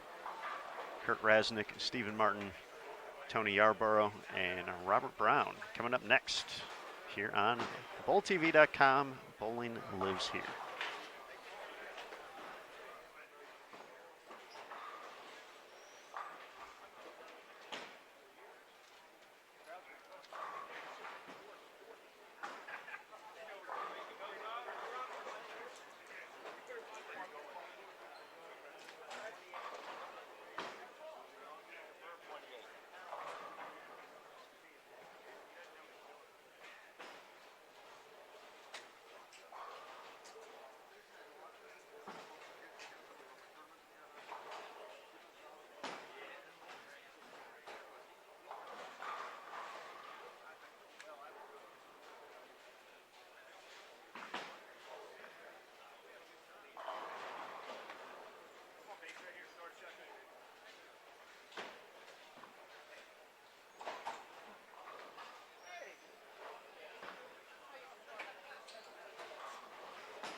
Okay, folks, game number 4 underway on both 19 and 20 and 21 and 22 as Chris Vialli delivers a no-doubter to kick things off.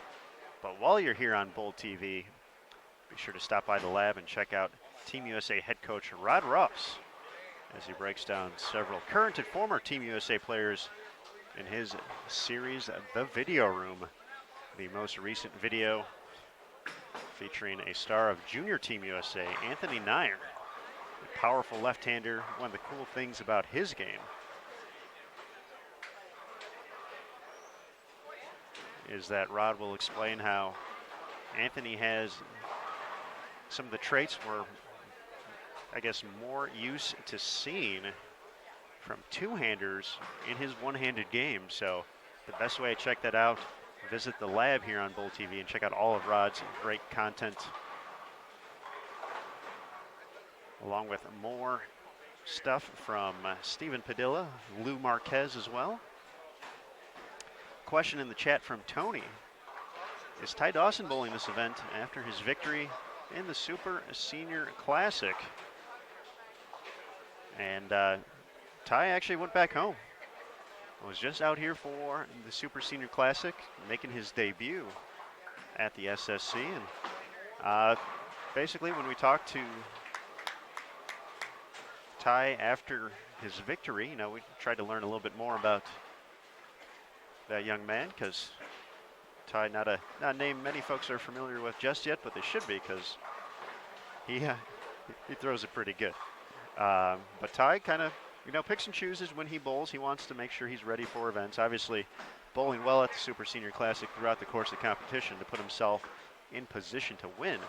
But, you know, has a full-time job, pretty busy with that. He kind of gets away when he can and picks and chooses when he's competing. So for this particular stretch, there's essentially 4 events for Super Seniors, all kind of in a row here.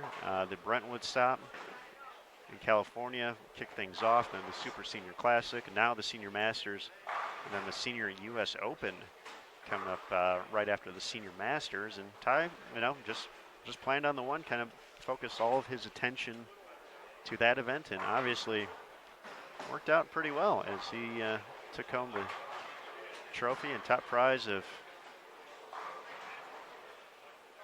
$8,500. Two-time Senior Masters champion Tom Baker joining Chris Viale on our featured pair, along with Sammy Ventura and Cephas Hensley.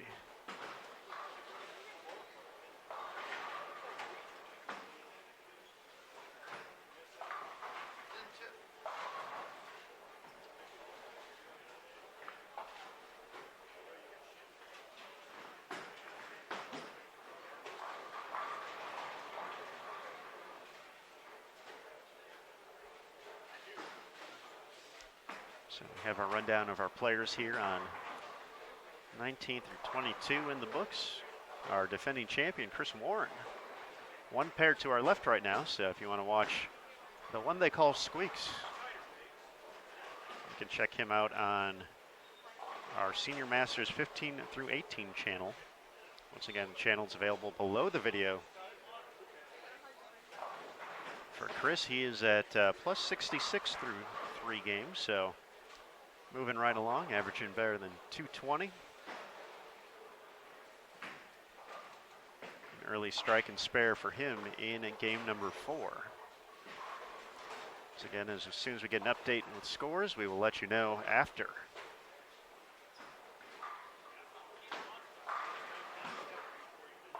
We get them here on site. We'll usually get them here on site first before they update online, so just a note for you good folks.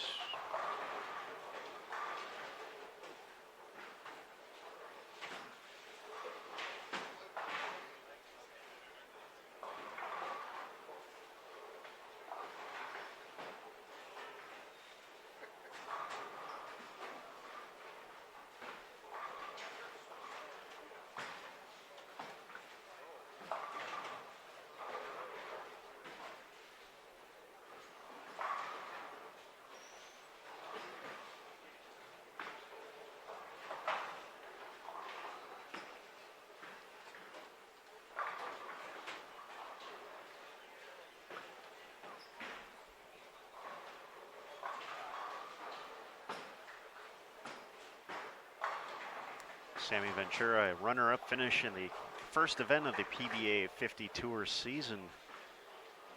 Falling to Walter Ray Williams Jr. at the PBA 50 Johnny Petraglia BVL Open. Sammy now a super senior.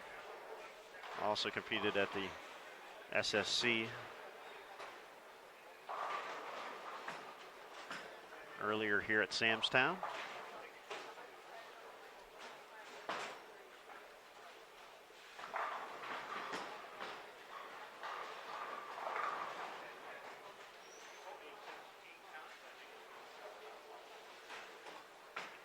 Made it to the Cashers round, but fell short of match play, so.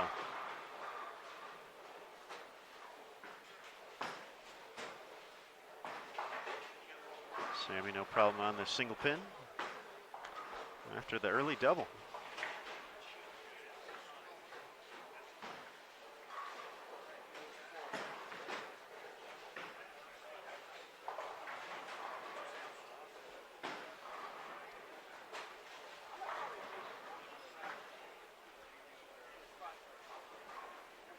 For those of you new to the Senior Masters, we'll give you a rundown of the format. Over the course of the next 3 days, we're going to watch a bunch of qualifying, which is what we do, because that's how we determine our top 64 players. So 5 games a day for each of these competitors on a different variation of our 40-foot oil pattern being used this week. The morning squad will bowl on the fresh every day. So, but obviously squads do not bowl the same pattern from day to day. The middle squad will be the burn.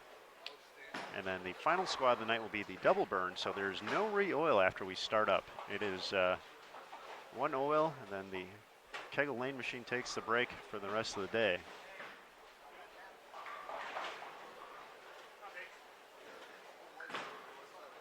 So 15 games, 3 different varieties of the pattern to see the most versatile players in the field this week. The top 63 players, along with the defending champion Christopher Warren, will move on to the next round, which is the double elimination bracket. So double elimination is exactly what it sounds like. You have to lose twice to be eliminated from the event. So all match play is 3 games, total pinfall, until we get to the very end. The stepladder finals will be 1-game matches. However, it is written in the Senior Masters rules that if the event is live streamed like it is right here on bowltv.com, it will have a true double elimination format. This is the same as it is at the USBC Senior Queens, where the top overall seed would have to lose twice in order to not claim the title. So we've seen some dramatic finishes here, including last year, as Norm Duke, the top seed, lost the opening match to Chris Warren, and then had a chance to win in the final frame before a crazy finish in that event to allow Warren to claim the title after just one of the most impressive stretches, not just Senior Masters history, I would say all Masters history. That run he went on last year, losing his first match, winning his next 13, all while averaging nearly 244, including that. That's including his first match, which he barely shot 500. So you want to talk about making the right adjustments and going from there. That is still a wacky run, but the good wacky. John Austin has moved into the overall lead, plus 134. Saw him in game number 2. We will get you a full rundown once they scroll all the way around once again. So John Austin making some noise here in the early going, averaging better than 240 on the fresh.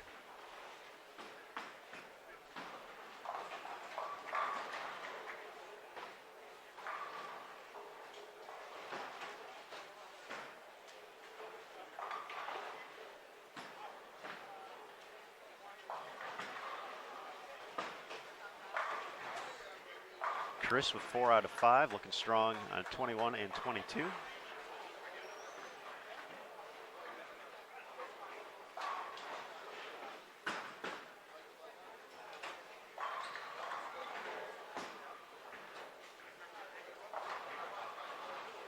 So we're going to get our scroll through here in a second. John Austin, plus 134.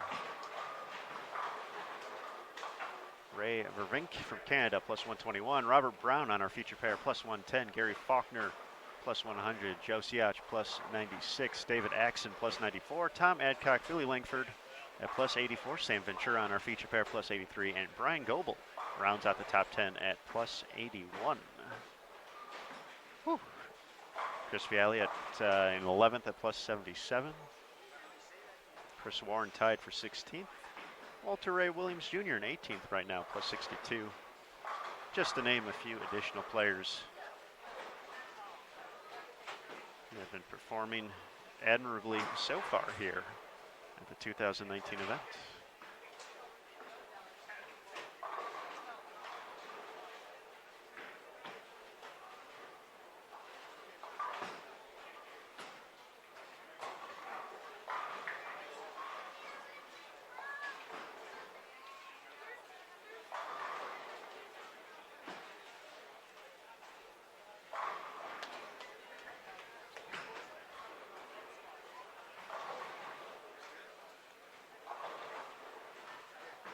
Looks like the number of players plus is going to be pretty similar. It's going to stay at 54 players, even or better.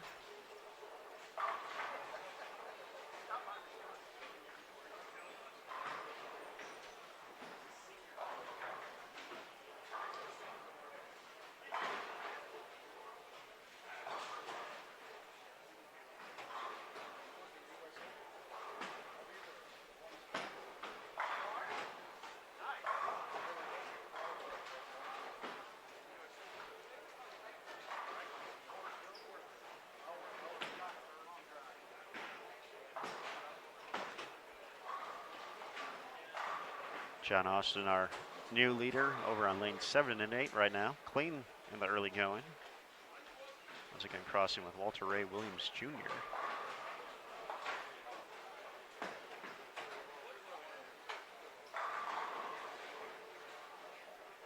Steve Boyer with an early front 5. Steve at plus 26 over on 11 and 12.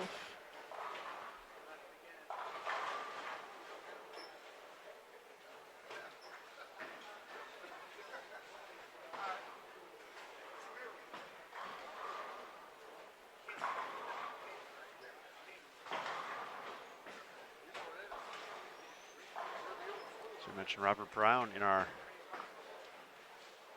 top 3 at the moment. Donald Harrington with 7 in a row on 25 and 26, just on our other channel. He's actually up right now looking for number 8.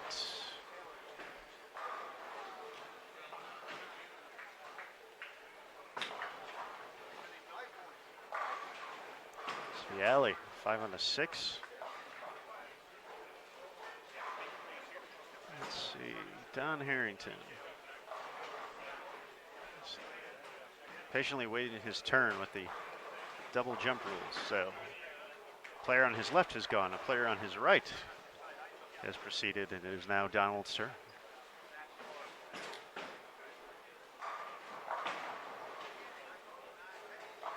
And it gets it, 8 for 8. Over on 25 and 26, you can watch Don as he looks for number 9. If he gets number 9, we will head down there as well. A potential social media moment. Once again, you can follow the Senior Masters not only on bowl.com and here on bowltv.com, but on social media as well. The Sport of Bowling USBC on Facebook, at USBC on Twitter, and at US Bowling Congress on Instagram. So we'll patiently wait for Don's next frame. See if we can find our first perfect game of the 2019 Senior Masters.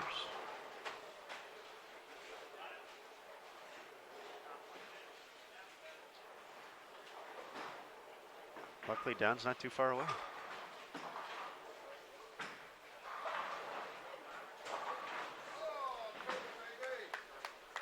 Chris still playing him pretty direct.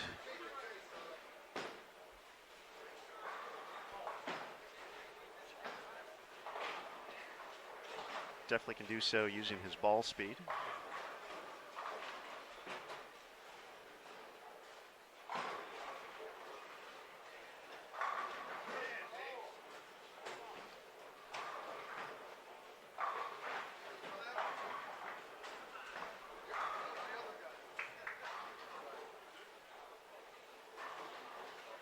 It'll be fun to see Robert Brown here, as we mentioned.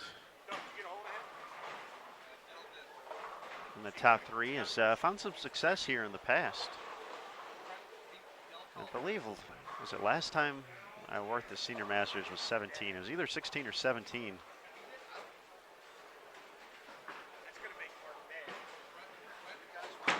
Uh-oh. Uh-oh. Uh-oh. That was Chris Warren, who was looking to shoot at a 7-10, losing the ball there.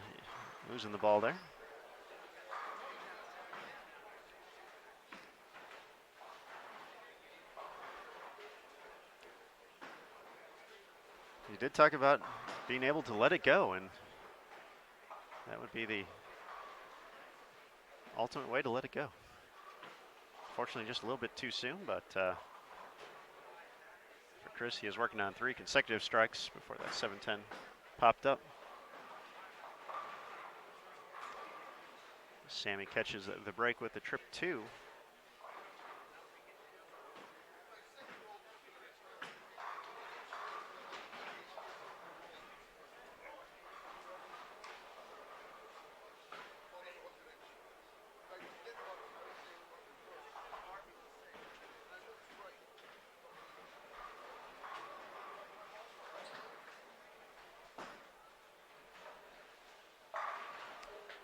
Robert Brown still playing him pretty direct, as we can see here. But I believe he was one of the last players in the bracket that particular year and pulled off a nice win against one of the bigger names in the field. I have to look it up exactly. Ended up collecting a few W's along the way.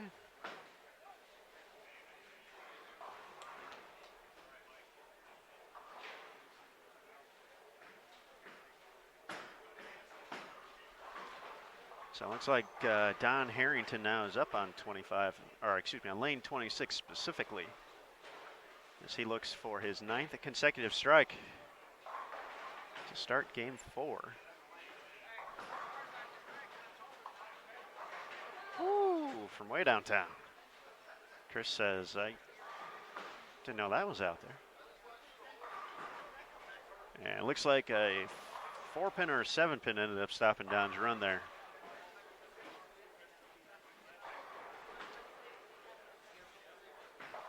So Don was minus 80, so he's going to basically work his way back to plus here, or back to even, I should say.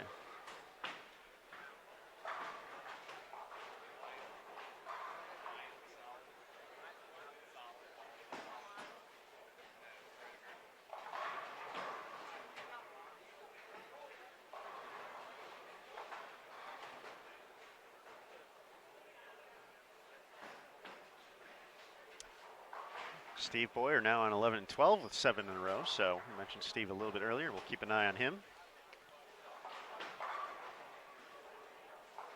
as he progresses an extra frame or 2. I don't believe we had anyone else on a string of strikes to start the game. So Harrington was able to convert his spare.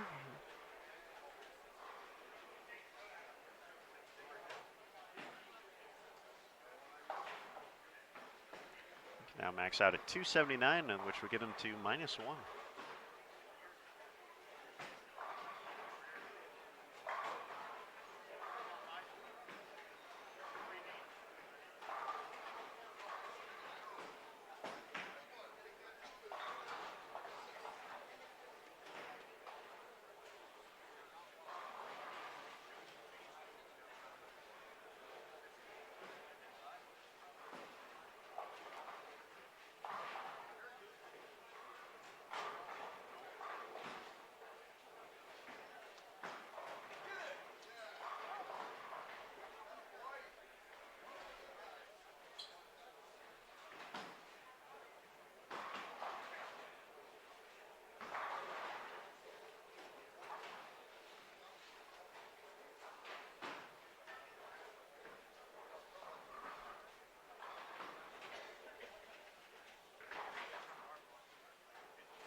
Chris unable to get the 10 pin out there in the 9th frame.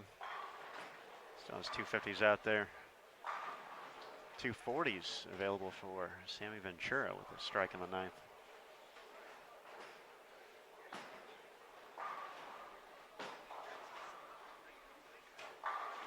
Looks like Steve Boyer got another one, front 8, 11 and 12.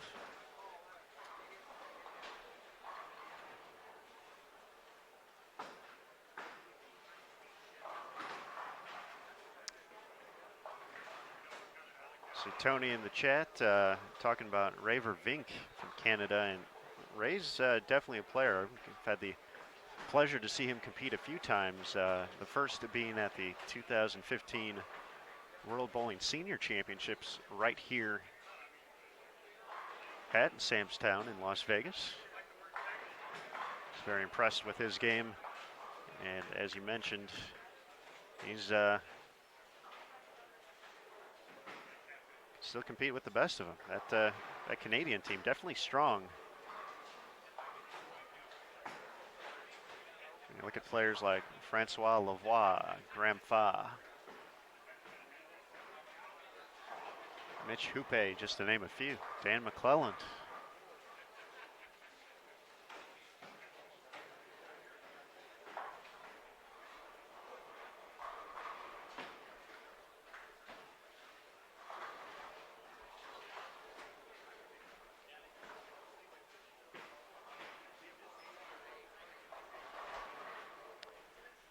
We want to learn a little bit more about Steve Boyer. Where's Steve from?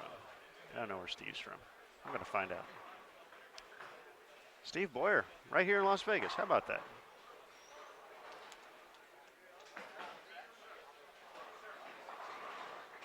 Let's see, where's Steve at in the standings? I think we said he was plus 20. Yep, plus 26. So that'll be a nice quick way to get up to plus 126. See if he can add 4 more strikes.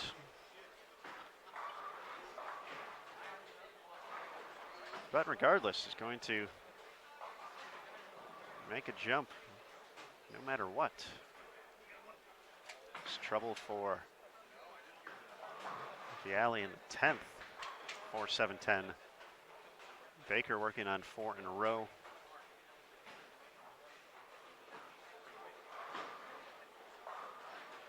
Get to 238. Max score.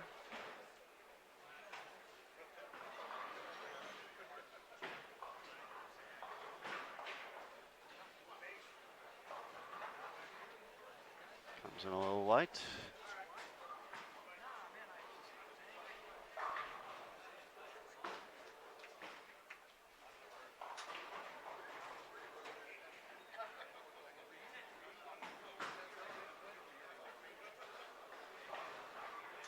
Tony Yarbrough getting the hit, kick off his 10th frame. He can still get to 203. Kurt Rasnick Sr. So it's 245 out there. I believe Steve Boyer is up right now. There he is. That looked pretty money from here.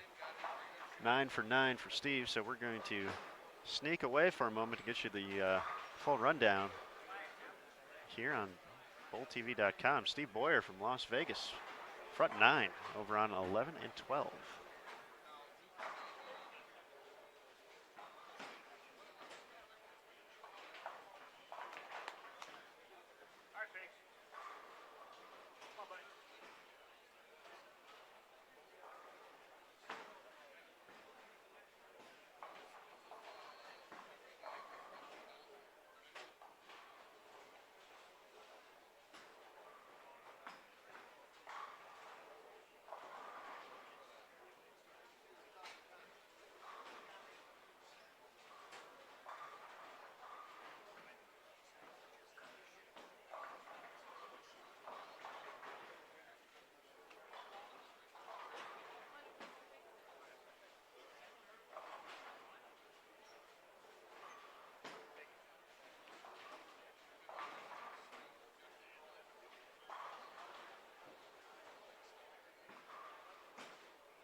All right, folks. As we get back, we can watch Steve Boyer in his 5th frame. They didn't waste any time here. As we were quickly getting his final frame video posted on the Sport Bowling USBC and at USBC on Twitter. We are well into game number 5. Randall Spouts, Gary Blanton, Robert Green, and Takeo Sakai on 19 and 20. We have Frank Rose Jr., Steve Boyer, there we go, and James Martin on 21 and 22. And you know what? We even got scores updated on site. John Austin plus 179 leading the way. Robert Brown plus 141. Joe Siach and Mark Missoula plus 140. Steve Boyer 126. And went too fast. John Austin has continued his striking ways.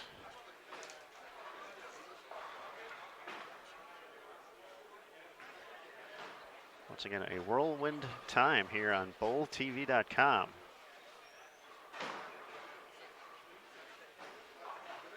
So try to keep up with everything going on here at the 56 lane Sam's Town Bowling Center inside the Sam's Town Hotel and Gambling Hall in Las Vegas, Nevada. I'm Aaron Smith with USBC Communications.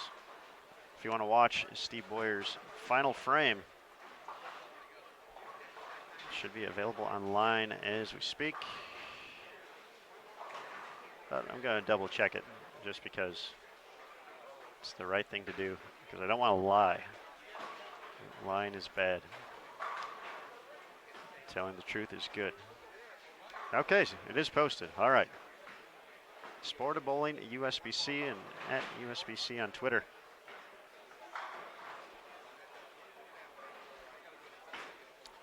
Tenth frame for Steve and Boyer. Some drama on the first shot.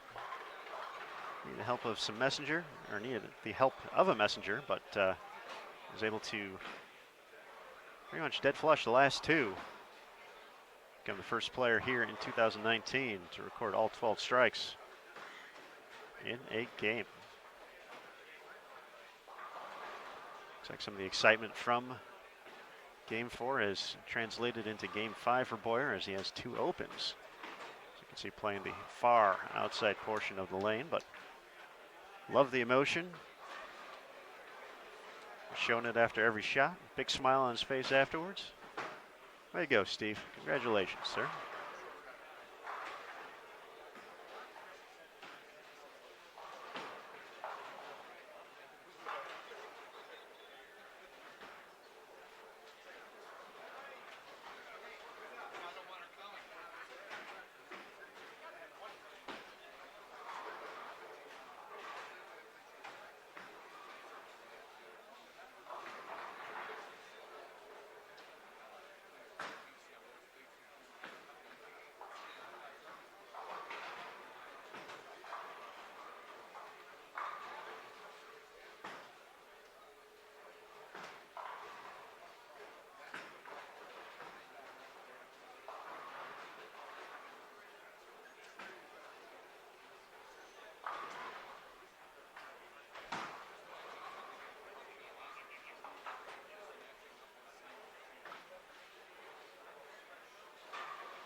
All right, folks, the Professional Women's Bowling Association is kicking into full gear in 2019. Watch all of your favorite PWBA Tour stars all season long right here on Bowl TV. Bowl TV. Bowling lives here.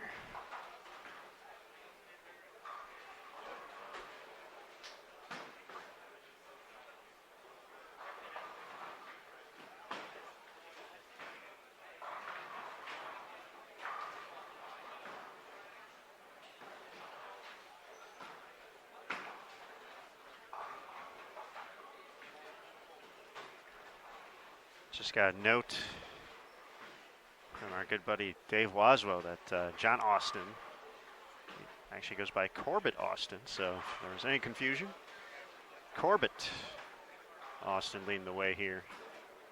2019 Senior Masters.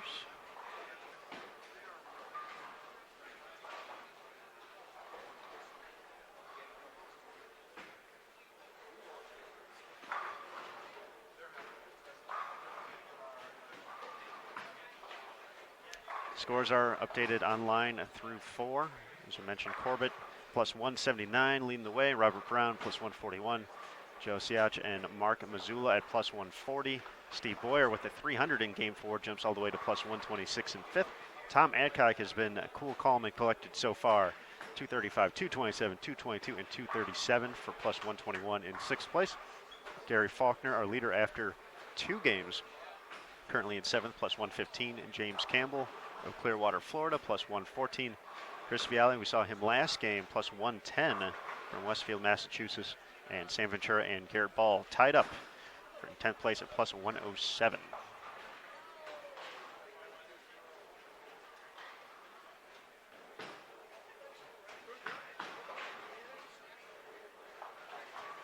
So we will do our best to attempt to chat with our overall leader. We'll see if we got some jumping around or if it's pretty straight to the point. Corbett has a 38-pin lead over the rest of the field at the moment, starting in 2nd place. So he certainly can continue on that with a few more strikes here. Or will he have someone else potentially run him down for the top spot?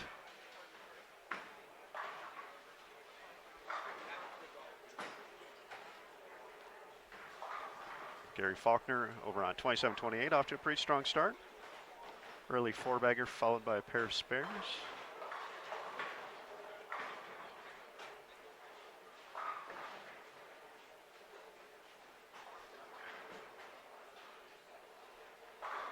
Rick Menele, early 6-bagger to start. He was at plus 9. Excuse me, Michael Warren. Had the wrong M. Michael Warren at plus 9 with the front 6, 35-36.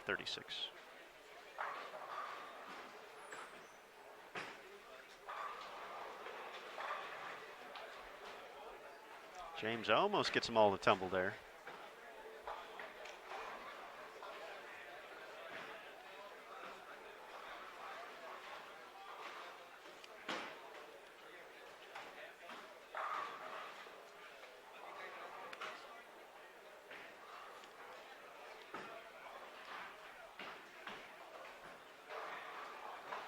Chris Ramirez, we saw him in game 1 with an early 5-bagger over on 39 and 40.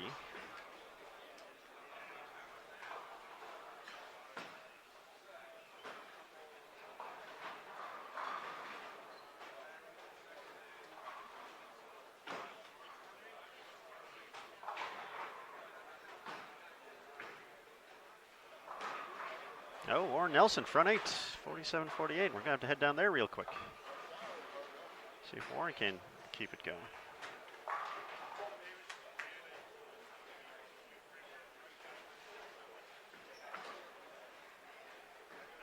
All right, we're going to go check on Warren Nelson's run on the high end of the house. Everyone hang tight. We'll be back shortly here on Bowl TV as we conclude A squad qualifying the 2019 event. Round 1 of 3 here on BowlTV.com.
All right, folks, it's I didn't leave the building, but I definitely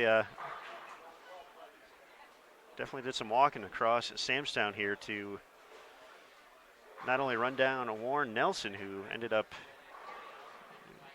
I want to say, shooting 289. I'm going to give him the benefit of the doubt of the spare. He got the first strike in the 10th. It did not get the 7-pin out, though. It was a pretty good shot. I thought it was going to get the job done, though. But it looks like Canada's Joe Siach will be the overall leader after round one. It got very interesting. Corbett Austin ran into some trouble towards the end of that game. The best he could get to was 181 over.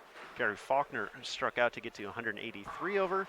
But it looks like Joe at 184 is going to be the number after round number one. So with that being said, it appears we are just about done on our other channels. 15 through 18 definitely done. So we're going to go ahead and start shutting these off and start preparing for B squad. Coming up in approximately 1 hour for B squad.